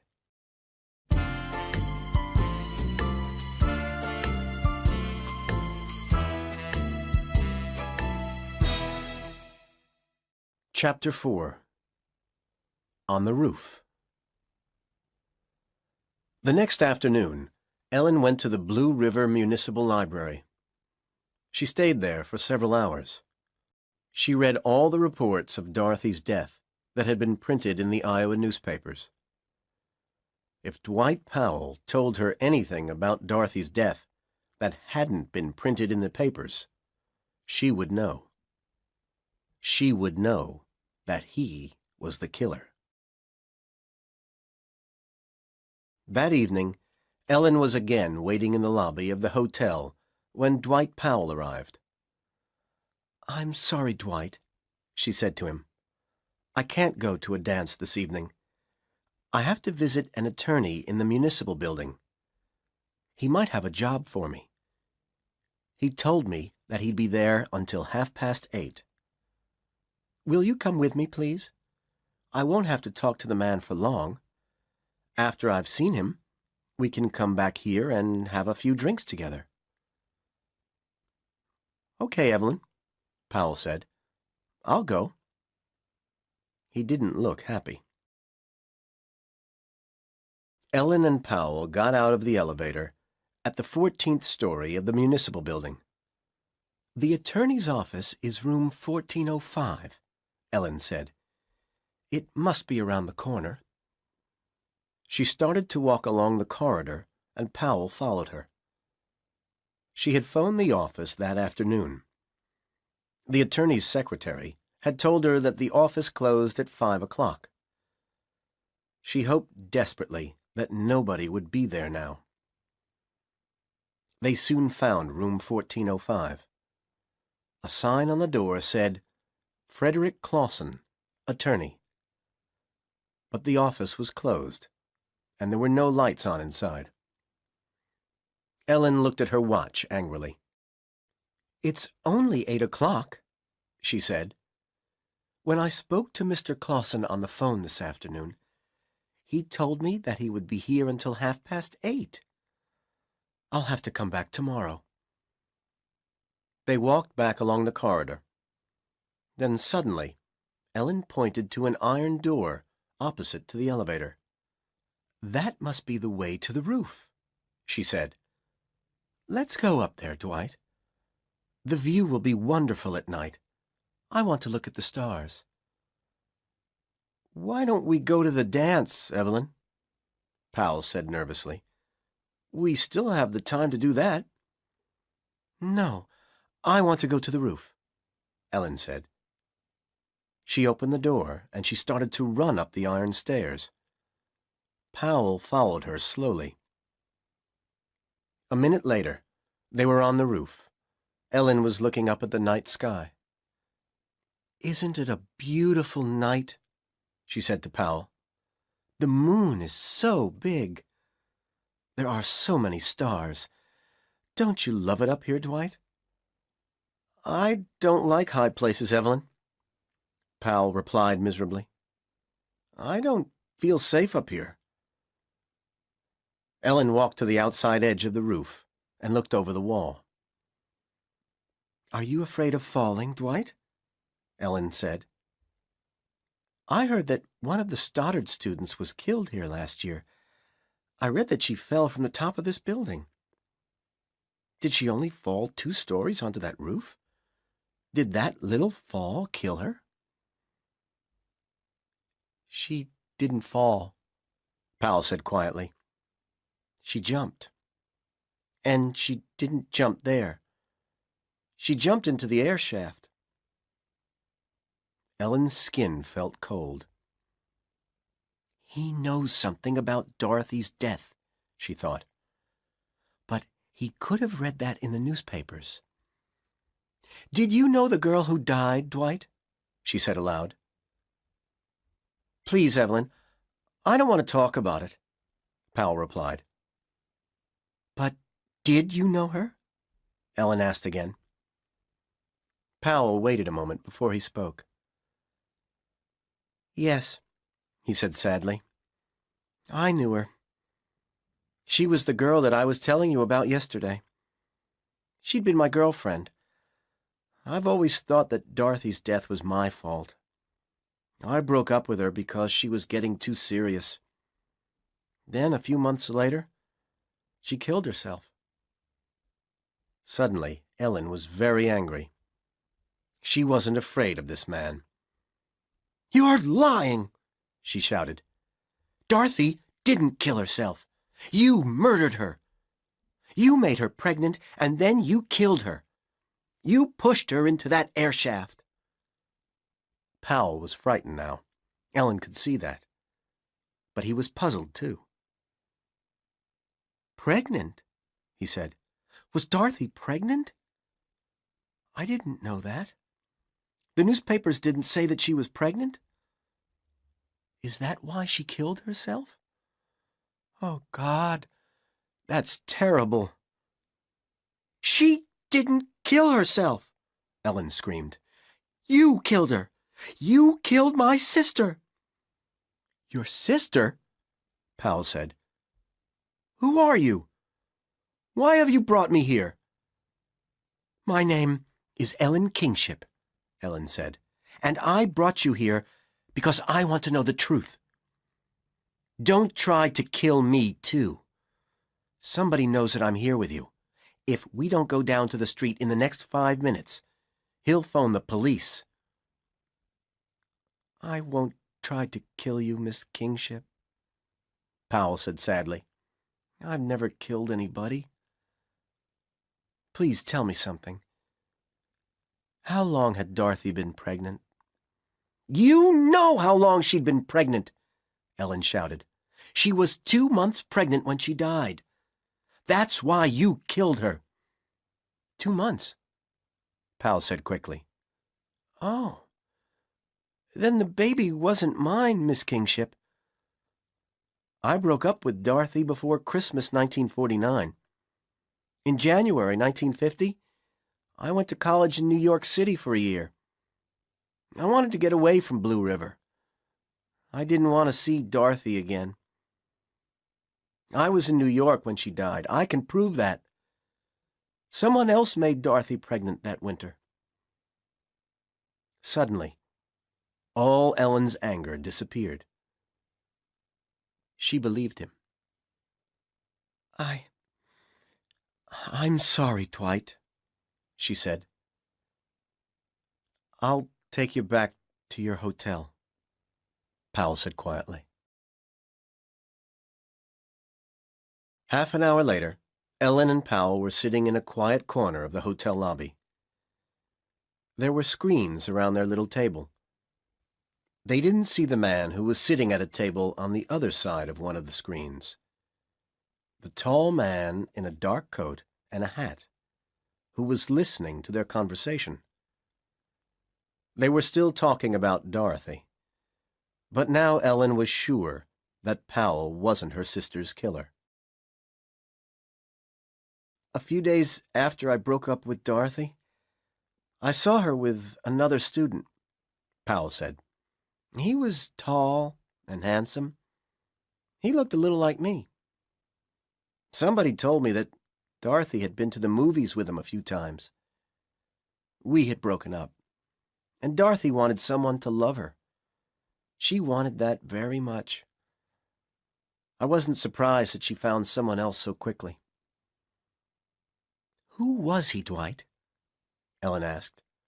"Perhaps he was the father of the baby. Perhaps he was Dorothy's killer." "I don't remember his name," Powell said. "He wasn't in our English class. I didn't know him. Someone told me that he was in the same economics class as Dorothy. And someone did tell me his name once. I wrote it in a notebook. I can't remember it now. But if we go to the house where my room is, I'll find the notebook for you." "Okay, let's go now," Ellen said. "I'm sorry that I made you go up on the roof tonight, Dwight. Dorothy's death wasn't your fault." The two young people got up to leave the hotel. They passed the table on the other side of the screen, but it was empty. The tall man in the dark coat had already left. Dorothy went to a phone booth. She called the Blue River radio station. She wanted to talk to Gordon Gant. But the woman who answered the phone told her that Gant was busy. "Can I give him a message for you?" the woman asked. "Yes," Ellen replied. "Please tell him that Ellen Kingship called. Tell him Dwight Powell isn't the man. Tell him Powell knows about another student who might have been my sister's boyfriend. A student who wasn't in her English class. Tell him that I'm going to Mr. Powell's room now to find the name of this student. And please tell Mr. Gant that I'll call him later." The house where Dwight Powell lived was empty when he arrived with Ellen. He made them both some coffee, and he took Ellen into the living room. "Wait here," he said. "I'll go up to my bedroom. The name that you want is in one of my old college notebooks. I won't be long." Powell ran up the stairs and into his clean, tidy bedroom. He opened a drawer in his desk.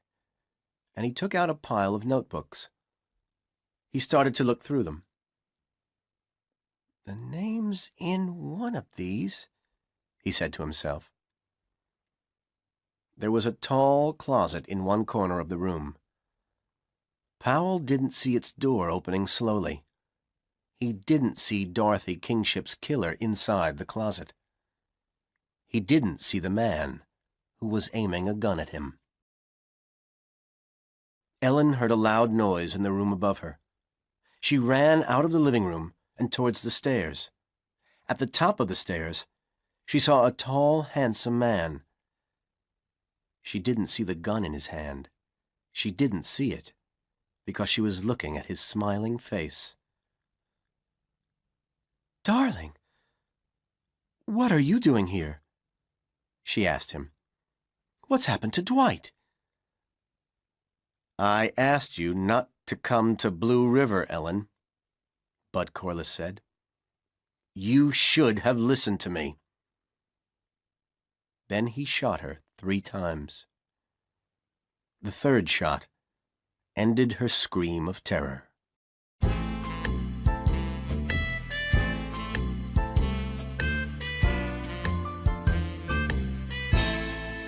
Part 3. Marion. Chapter 1. New York City. September 1951. Marion Kingship lived alone in a small apartment in New York City. Everything in it could have told a visitor to the apartment about Marion's tastes. Her taste in books, her taste in pictures, and her taste in music. But the only visitor who ever went to the apartment was Marion's father. He didn't go there often. And Leo Kingship wasn't interested in his daughter's tastes. Marion had never really liked her father. She was 10 years old when her parents divorced. Marion had been very upset about it. Ellen was only 6 then, and Dorothy 5. The younger girls hadn't really understood why their mother had left them. But Marion had known. She'd decided then that her father was a cruel, cold man. And her mother's death, soon after the divorce, had increased Marion's dislike of him. Marion had lived with her father and her sisters at Leo's beautiful house in New York City until she finished college. She had been a student at Columbia University in New York. After college, she moved to the small apartment where she now lived. Marion had always wanted to work in an advertising agency. When she left college, her father had tried to make her work for the agency which looked after his company's advertising. He told the director of the agency to give his daughter a job. But Marion had never wanted her father's help. She found a job with a much smaller advertising agency. She didn't earn much money there, but she liked the job, and she was happy. After she moved into her own apartment, Marion visited her father's house for dinner 1 evening a week. They were always polite, but they didn't really like each other. Soon after Marion left Columbia University, Ellen went to Wisconsin to study at Caldwell College. And a year later, Dorothy went to Iowa to study at Stoddard University. So Marion and her father were usually alone together for these weekly dinners. Nothing had changed between them after Dorothy's death. Leo was angry because Dorothy had been pregnant, and he was angry because she had killed herself. He had paid people to keep the news of the pregnancy out of the newspapers. Then he tried to forget about his youngest daughter. After Ellen's murder, Leo did try to be kinder towards Marion, and she felt sorry for her father. Now she went to his house 3 evenings a week, instead of 1. She tried to like him more, but she was always suspicious when Leo tried to be kind. she didn't really trust him. Marion Kingship didn't really love anybody. But she had her apartment, and she loved that.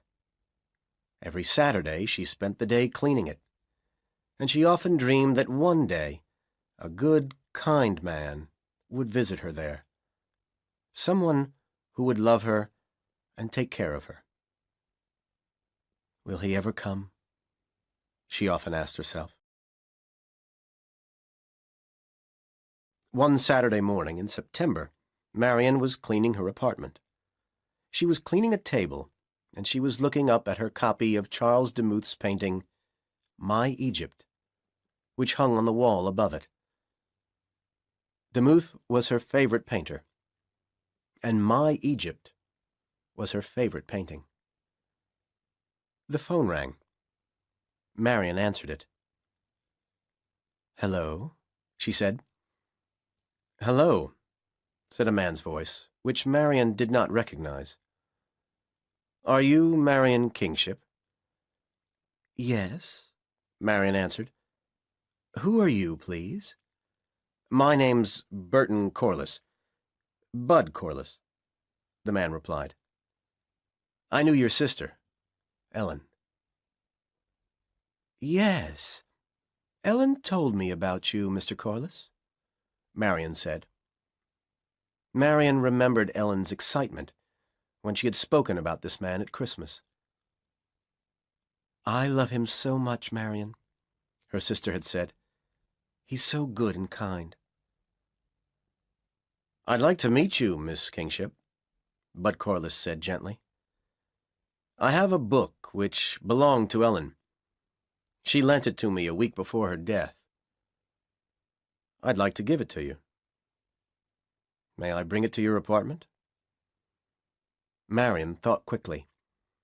This man wanted to give her something which had belonged to her sister. That was kind of him. But she didn't want him to come to her apartment. The apartment was waiting for the special man who would visit her one day. "I'm sorry, Mr. Corliss. I have to go out soon," she lied. "Perhaps I could meet you this afternoon. I'm going shopping on Fifth Avenue. I could meet you in that area at 3 o'clock. "Good," replied the young man. "I'll wait for you by the statue outside Rockefeller Center. Then we'll have a drink together. Goodbye, Miss Kingship." "Goodbye," Marion said.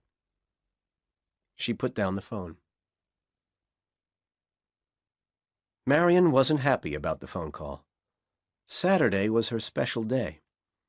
She didn't want to go out. She didn't really want to meet any of Ellen's friends. And she didn't want any of Ellen's books. Ellen had never liked the kinds of book that Marion liked. Marion enjoyed books by Proust, Flaubert, and all the great 19th century novelists. Ellen had liked silly modern stories, stories that didn't have much meaning. "I won't stay with this man for long," Marion thought. Bud Corliss recognized Marion Kingship when she was 100 feet away from where he was standing. She looked like both her sisters. He took her to a bar and he bought drinks. They sat at a small table, and he gave her Ellen's book. "I read it," he said, "but I didn't like it very much. It isn't the kind of book that I enjoy. Ellen's taste in books was very different from mine. Books like this don't have much meaning, do they? I like books by Proust, Flaubert, Dickens, writers like that." Marion smiled. "I like them too," she said. "Ellen told me that you work for an advertising agency," Bud said. "Yes, that's right," Marion replied. "And you're still at Caldwell?"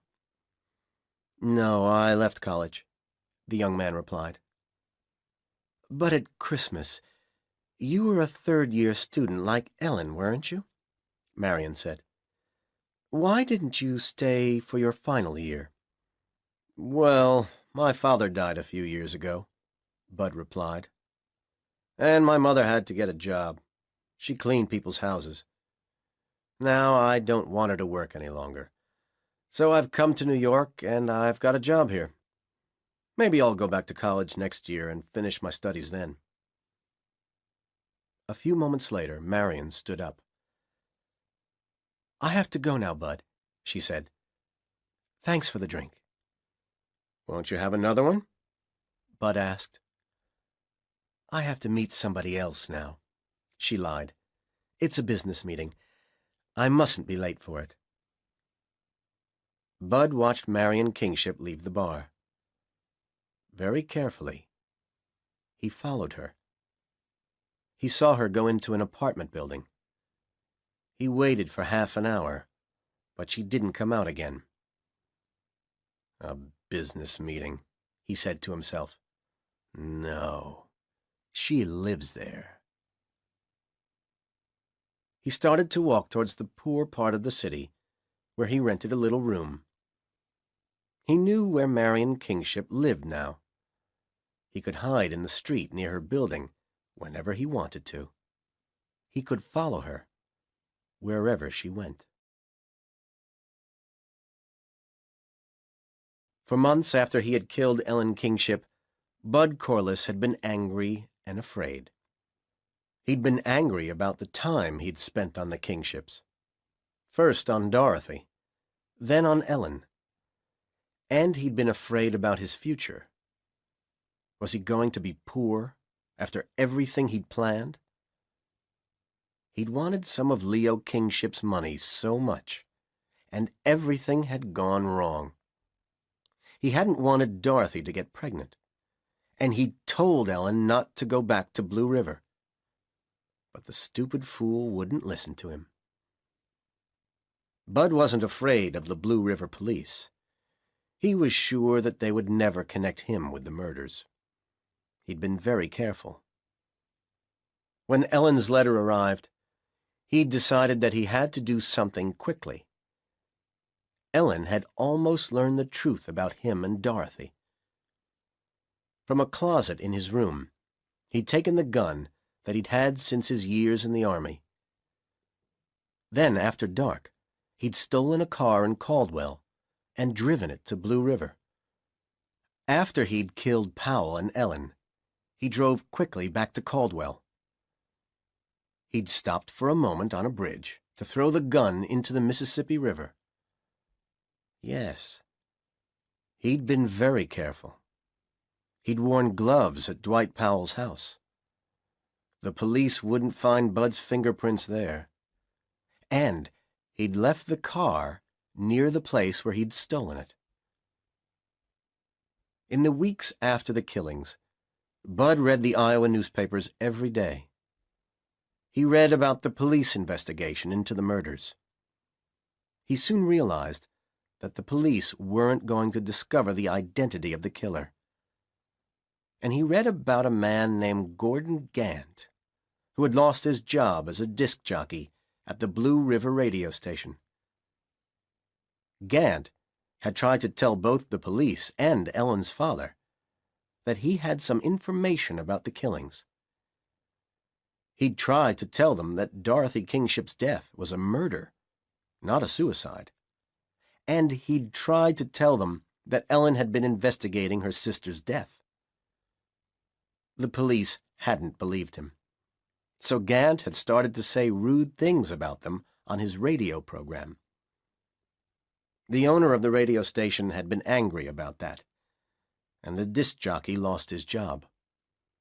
Bud wasn't worried about Gant. He couldn't prove anything. But when the college term finished in June, Bud went unhappily back to his mother's house in Manasset. That summer, he argued with his mother every day. He was rude and angry all the time. Then one night, he had an idea. Perhaps the time he'd spent on Dorothy and Ellen had been useful. They were dead now. But Marion Kingship was still alive. And Leo Kingship was still a rich man. Bud knew a lot about Marion Kingship. Dorothy had talked about her, and Ellen had talked about her. He'd spent hours listening to both of them, talking about their family. Marion was very different from her sisters. He knew that. She liked serious novels and classical music. She liked the paintings of artists whose names he had never heard before. Bud had taken a piece of paper and written on it all the things that he knew about Marion Kingship. Marion Kingship. She likes books. Proust, Flaubert, Dickens, etc. Plays. Bernard Shaw, Tennessee Williams. Music. Stravinsky, Bartók. Painters. Renoir, Van Gogh, Hopper. Her favorite painter is Charles Demuth. Check spelling. Is it Demeuth? Food. She likes Italian and Armenian food best. Things to do. Read books on painters. Read Proust, Shaw, and Flaubert. Find out about Italian and Armenian restaurants in New York.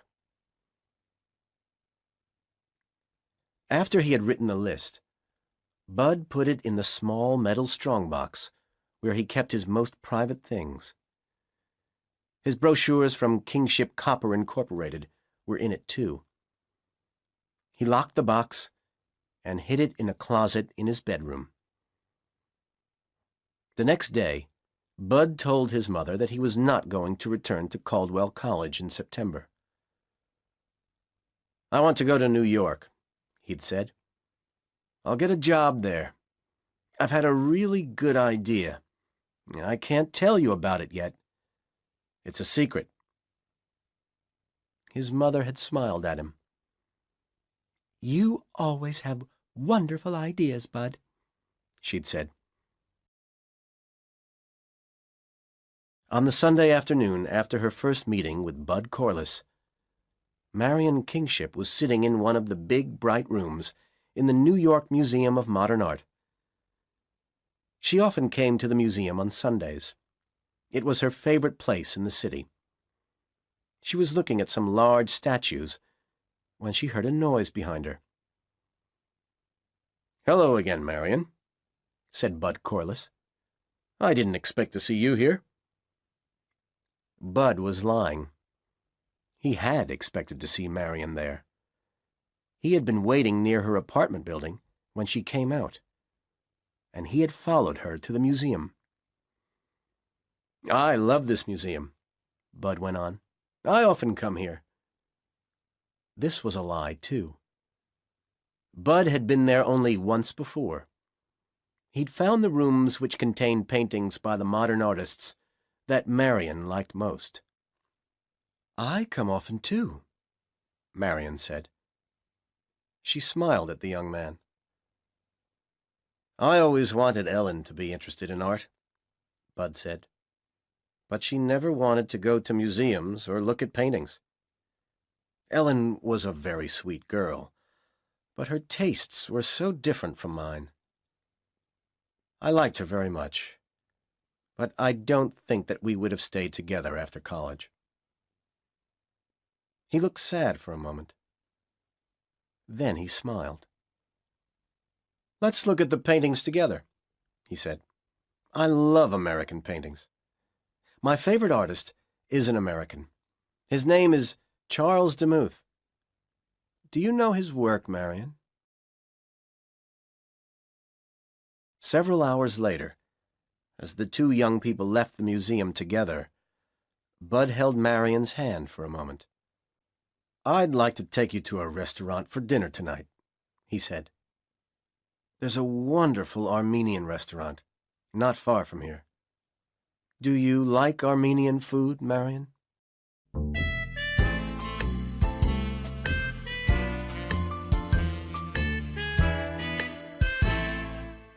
Chapter 2. Gordon Gant. December 1951. It was December 24th, Christmas Eve. Marion Kingship looked at the newspaper she was holding, and she smiled. Tomorrow it would be Christmas Day, and a few days after that, it would be her wedding day. At last, she was going to be happy. She read the story in the newspaper again. Marion Kingship will be married on Saturday.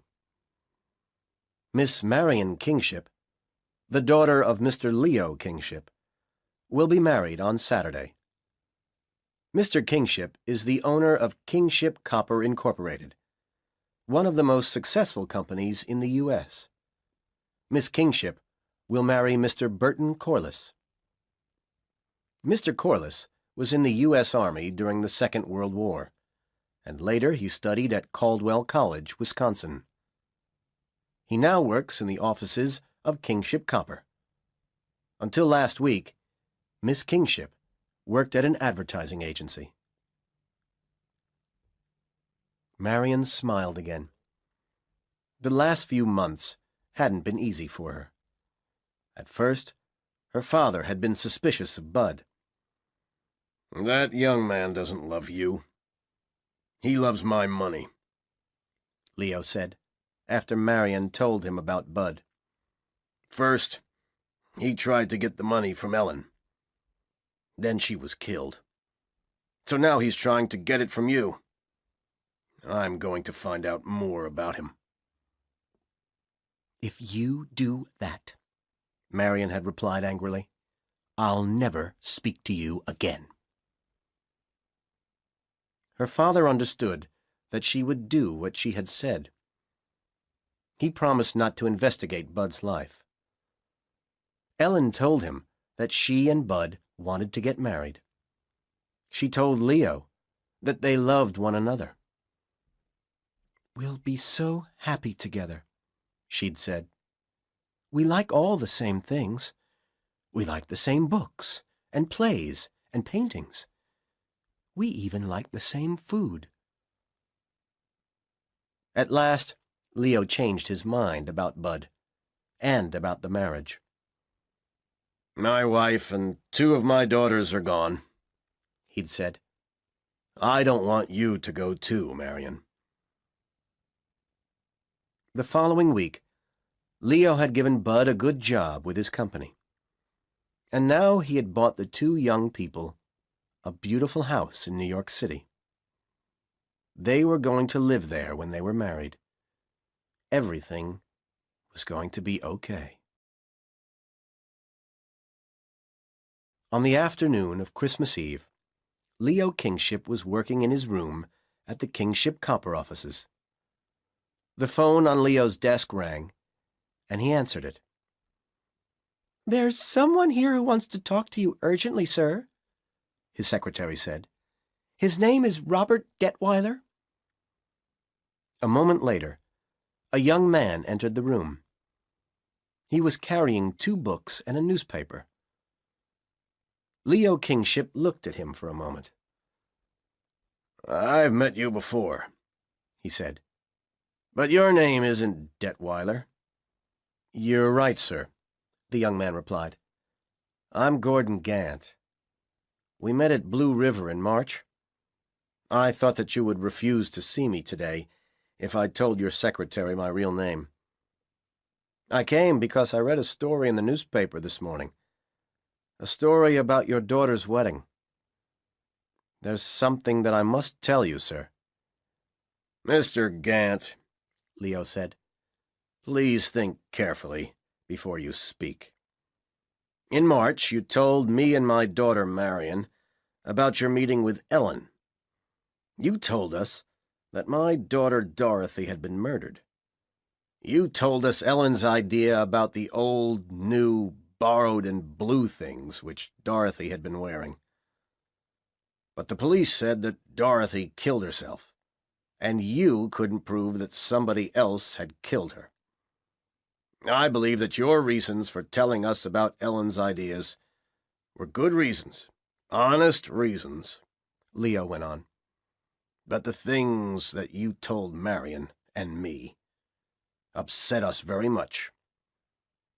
Please don't tell us the same things again now.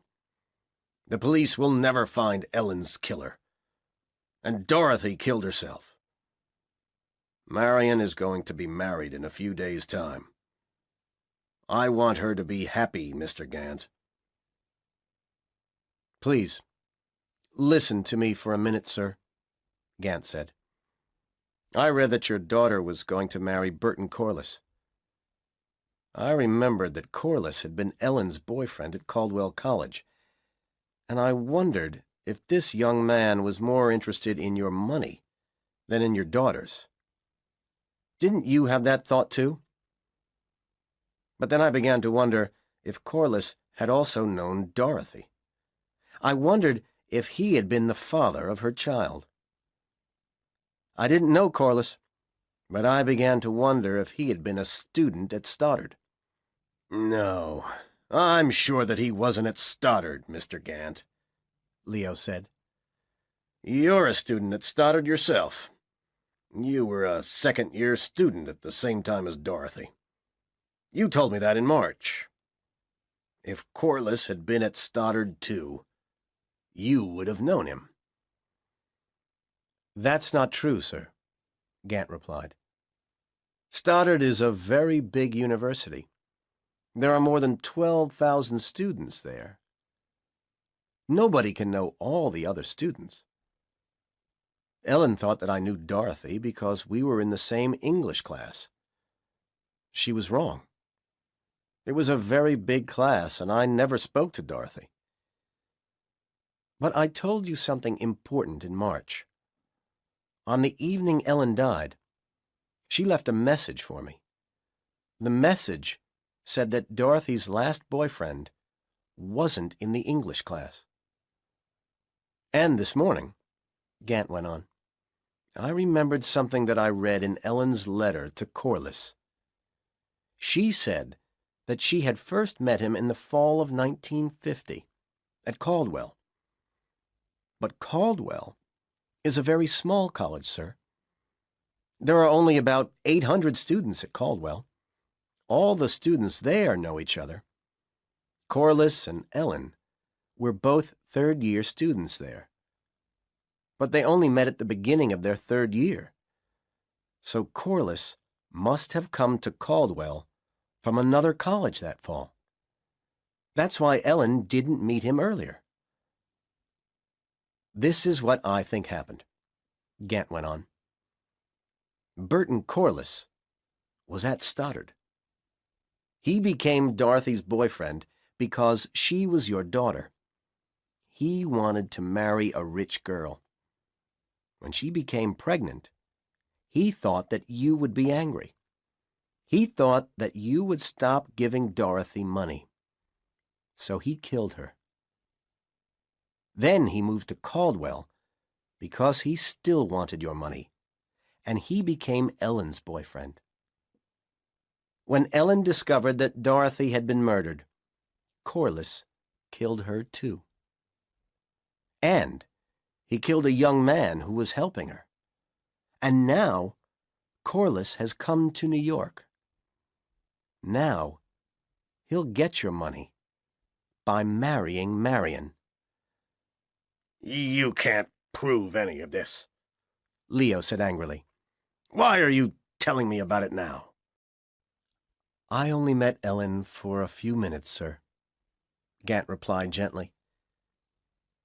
But I liked her very much. I believe that people should know the truth about her death. And I think that Ellen's killer should be punished. And I can prove that Corliss was a student at Stoddard, he went on. When I remembered the words in Ellen's letter, I started to investigate. He opened one of the books that he was carrying. This is the Stoddard University Yearbook for 1949 to 1950. And here is a picture of Mr. Corliss and a list of his classes. He pointed at the page. He wasn't in Dorothy's English class, but he was in her philosophy and economics classes, and they were very small classes. He must have known her. Gant opened the other book. Corliss is in the 1948-49 yearbook, too. Oh, God, Leo said miserably. Why didn't Marion tell me about this? Perhaps she doesn't know about it, Gant replied. The newspaper story says that Corliss was at Caldwell, but it says nothing about Stoddard. Why not? Perhaps Corliss hasn't told anybody in New York that he was ever a student there. So perhaps Marion doesn't know that he was a student there. And I think that you should tell her. I can't prove that he killed Dorothy or Ellen yet, but I can prove that he knew Dorothy before he knew Ellen. And you can tell Marion that Mr. Corliss is only interested in the kingship money. She won't believe me, Mr. Gant, Leo replied. She doesn't trust me. And she'll say, Bud didn't tell me that he knew Dorothy because he didn't want to upset me. There's nothing more I can do, Mr. Gant. Corliss's mother is coming to New York tonight. Marion will marry Corliss on Saturday. I can't stop it. Then I'll have to continue my investigation, Gant said. Goodbye, Mr. Kingship. Thank you for listening to me. He turned and left the room. That evening, Bud's mother arrived in New York. She had dinner at Leo's house. Marion was very happy to meet her. She liked Mrs. Corliss very much. She's a sweet lady, Marion said to Bud after his mother had gone back to her hotel. And you're a wonderful son to her. Mrs. Corliss was going to spend Christmas Day with her son and the Kingships. Then she was going to stay in the city until the wedding 4 days later. But she was going to spend the day before the wedding on her own, looking at the buildings of New York City, which she had never visited before. Leo had arranged for Bud, Marion, and himself to visit Kingship Copper's smelting works in Illinois on that day. Bud wanted to see the smelting works very much. On the evening of December 27th, Gordon Gant knocked at the door of Leo Kingship's house. "Why are you here?" Leo said nervously when he opened the door. "Marion mustn't see you here. If she thinks that I've asked someone to investigate Corliss, she'll never speak to me again." "Where is your daughter, sir?" asked Gant. "She's gone out with Corliss and his mother," Leo replied. "You can come in for a few minutes if you have something to tell me." "Listen to me, sir," Gant said when they were sitting in Leo's library. 2 days ago, I went to Manasset. I've never broken into anyone's house before. But you told me that Mrs. Corliss would be here in New York for Christmas. So I found out her address in Manasset, and I broke into the house. In a closet in Bud Corliss's bedroom, I found a strongbox. I broke it open, sir. And in the box, I found these. Gant gave Leo some Kingship Copper brochures. They were worn and dirty. They had been read many times. "And I also found this," Gant went on. He gave Leo the piece of paper on which Bud had written the list of Marion's tastes. "I don't know that you found these in Manasset," said Leo. "You could have got the brochures from my offices. You could have written the list yourself." "Phone your offices tomorrow," Gant replied. "Find out if brochures have ever been sent to Mr. Burton Corliss. If the answer is yes, find out when they were sent." Leo picked up the phone and dialed a number. "I'll do it now," he said. "There's always somebody working in the New York offices." A moment later, he was talking to his secretary.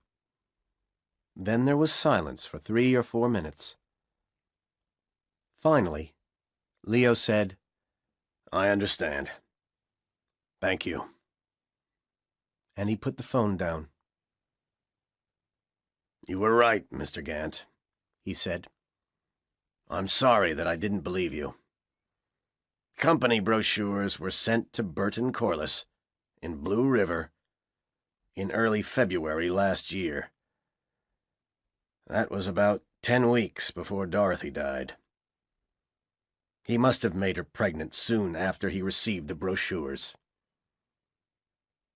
Leo put his hands over his face. "I'll have to tell Marion about this. It won't be easy." Then suddenly, Leo was very angry. "You were right about Corliss wanting my money, Mr. Gant," he said. "And I think that you were right about Corliss being a murderer, too. We can't prove it. The police will never believe us. But if he killed my daughters, he must be punished for it. We have to make him confess to the murders. Will you help me?" "Yes, I'll help you, sir," said Gant. "I'll tell Marion about this tonight," said Leo. "She must help us, too. She mustn't tell Corliss what we know about him. If he finds out about that, he'll escape. He'll disappear. So Marion must pretend that she's going to marry him on Saturday. And tomorrow, we'll go to the smelting works. You must come too, Mr. Gant. We'll make Corliss confess there. He won't be able to escape from the smelting works."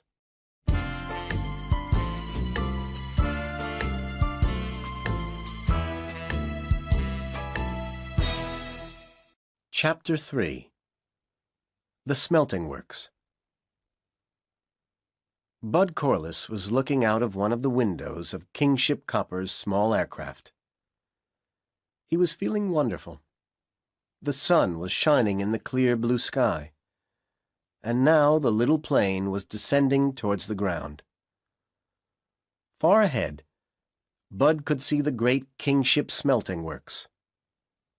Huge clouds of smoke were rising from the roofs of the tall buildings. Dark railroad tracks ran across the shining white snow towards the works. It was all so beautiful. Bud felt that this was the best day of his life. Leo and Marion were in the plane with him, and there was a young man called Detweiler, too. Leo had told Bud that Detweiler's father was one of the directors of the company. Soon, the plane landed in a field near the smelting works. Leo, Marion, Detweiler, and Bud were met by the manager of the works. They all had lunch together in the manager's office. Then the manager took Bud and Marion into a room where there were some large photographs. The photographs showed the different processes which were used to make pure copper. The manager talked about this for over an hour. Bud was very interested. He had never been so interested in anything in all his life. Leo isn't a young man, he said to himself. He won't live for many more years. And tomorrow, I'll be his daughter's husband. When Leo dies, all this will be mine. At that moment, Leo and Detweiler came into the room. Come up onto one of the catwalks now, Bud, Leo said. From the catwalks, you can see all the processes below you. You'll understand everything better then. Marion will stay here. Leo led Bud and Detweiler into one of the huge buildings where the smelting processes happened. It was very hot inside the building, and there was smoke everywhere. Leo pointed up towards the roof. The catwalk was a long platform which ran almost the whole length of the building, 50 feet above their heads. It had a metal floor and metal rails along its sides. Leo began to climb a ladder which led to the catwalk. Bud and Detweiler followed him. When they reached the catwalk, Leo told Bud to walk in front of Detweiler and himself. As the three men walked along the metal floor, holding the rails, Leo explained the smelting process again. As he spoke, he pointed to huge vats of hot liquid metal on the floor far below them. He explained what was in each vat. He explained how the copper was separated from the other metals which were found with it. Bud asked lots of questions, and Leo answered them. The catwalk ends over the last vat, Leo said. The copper in that vat is pure. A moment later, they reached the end of the catwalk. Bud looked down. Far below him, he saw the huge vat of pure liquid copper. Terrible heat and green smoke were rising from the liquid metal. There was no rail at the end of the catwalk, only an iron chain. Do you have any more questions, Bud? Leo asked. Bud turned towards the two other men. No, he replied. Suddenly, he wondered why Leo and Detweiler were looking so cold and angry. Then I have a question for you, said Leo. How did you make Dorothy write that suicide note? For a moment, Bud couldn't speak. They knew. But what did they know? And how did they know it? I don't understand you, Leo, he said. I never knew Dorothy. I never met her. I knew Ellen. You know that. But Dorothy was dead when I met Ellen. We don't believe you, Corliss, Gant said. We know that you were a student at Stoddard. We know that you were in 2 of Dorothy's classes. And we know that you killed her. Who are you, Detweiler? Bud said. Why are you here? I'm here because I knew Ellen, Gant replied. And my name's not Detweiler. It's Gant. Gordon Gant. I met Ellen the day before you killed her. I liked her very much. Leo, please help me, said Bud.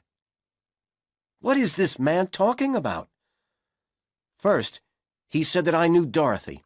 Then he said that I killed Ellen. Is he crazy? Listen to him, Bud, Leo replied. I went to Manasset 2 days ago, said Gant. I found your strongbox.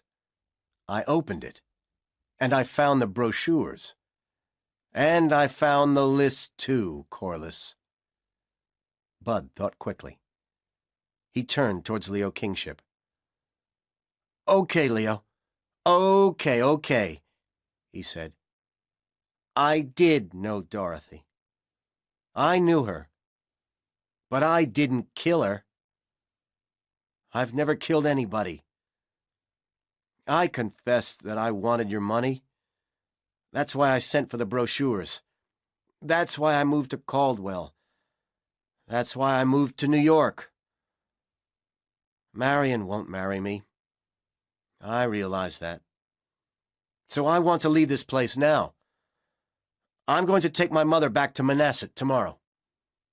Turn round, Corliss, Leo said. Put your hand on the chain. Are you crazy too, Leo? Bud said angrily. But he turned round and put his hand on the iron chain at the end of the catwalk. As he touched it, the chain broke into 2 pieces. Now, there was nothing to stop anyone falling.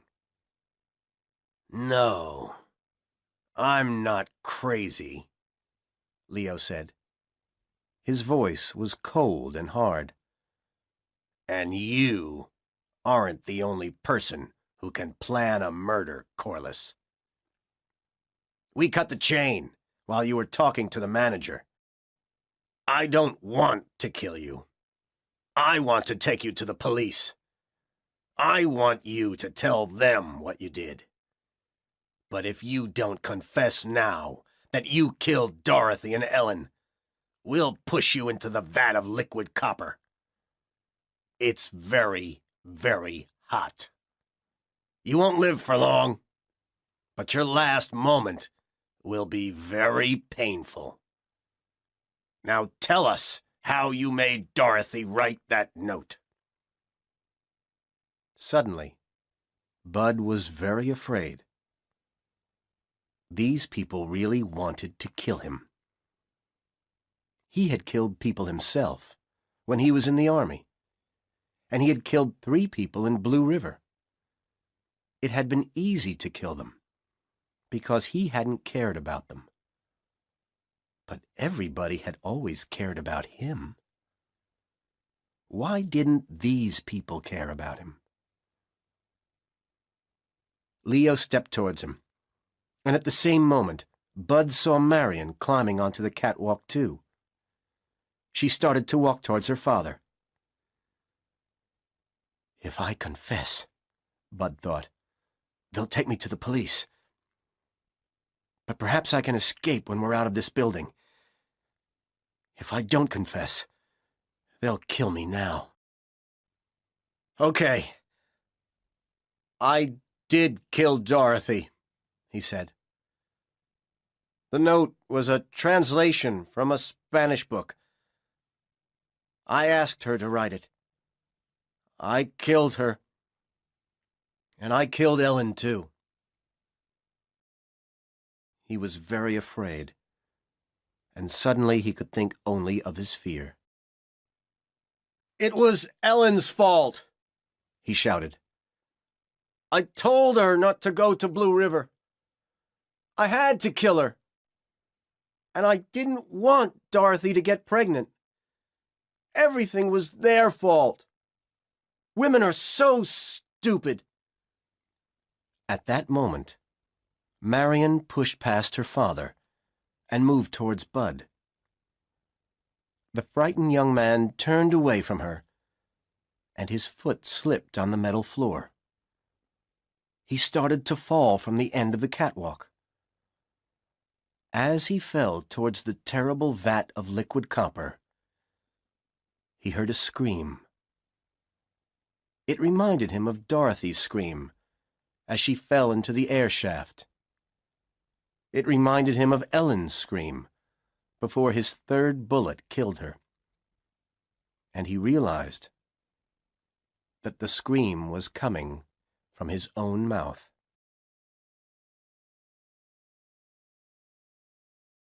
The plane was returning to New York. Marion was crying quietly. We weren't really going to kill him, Marion, Gordon Gant said. We only wanted to make him confess.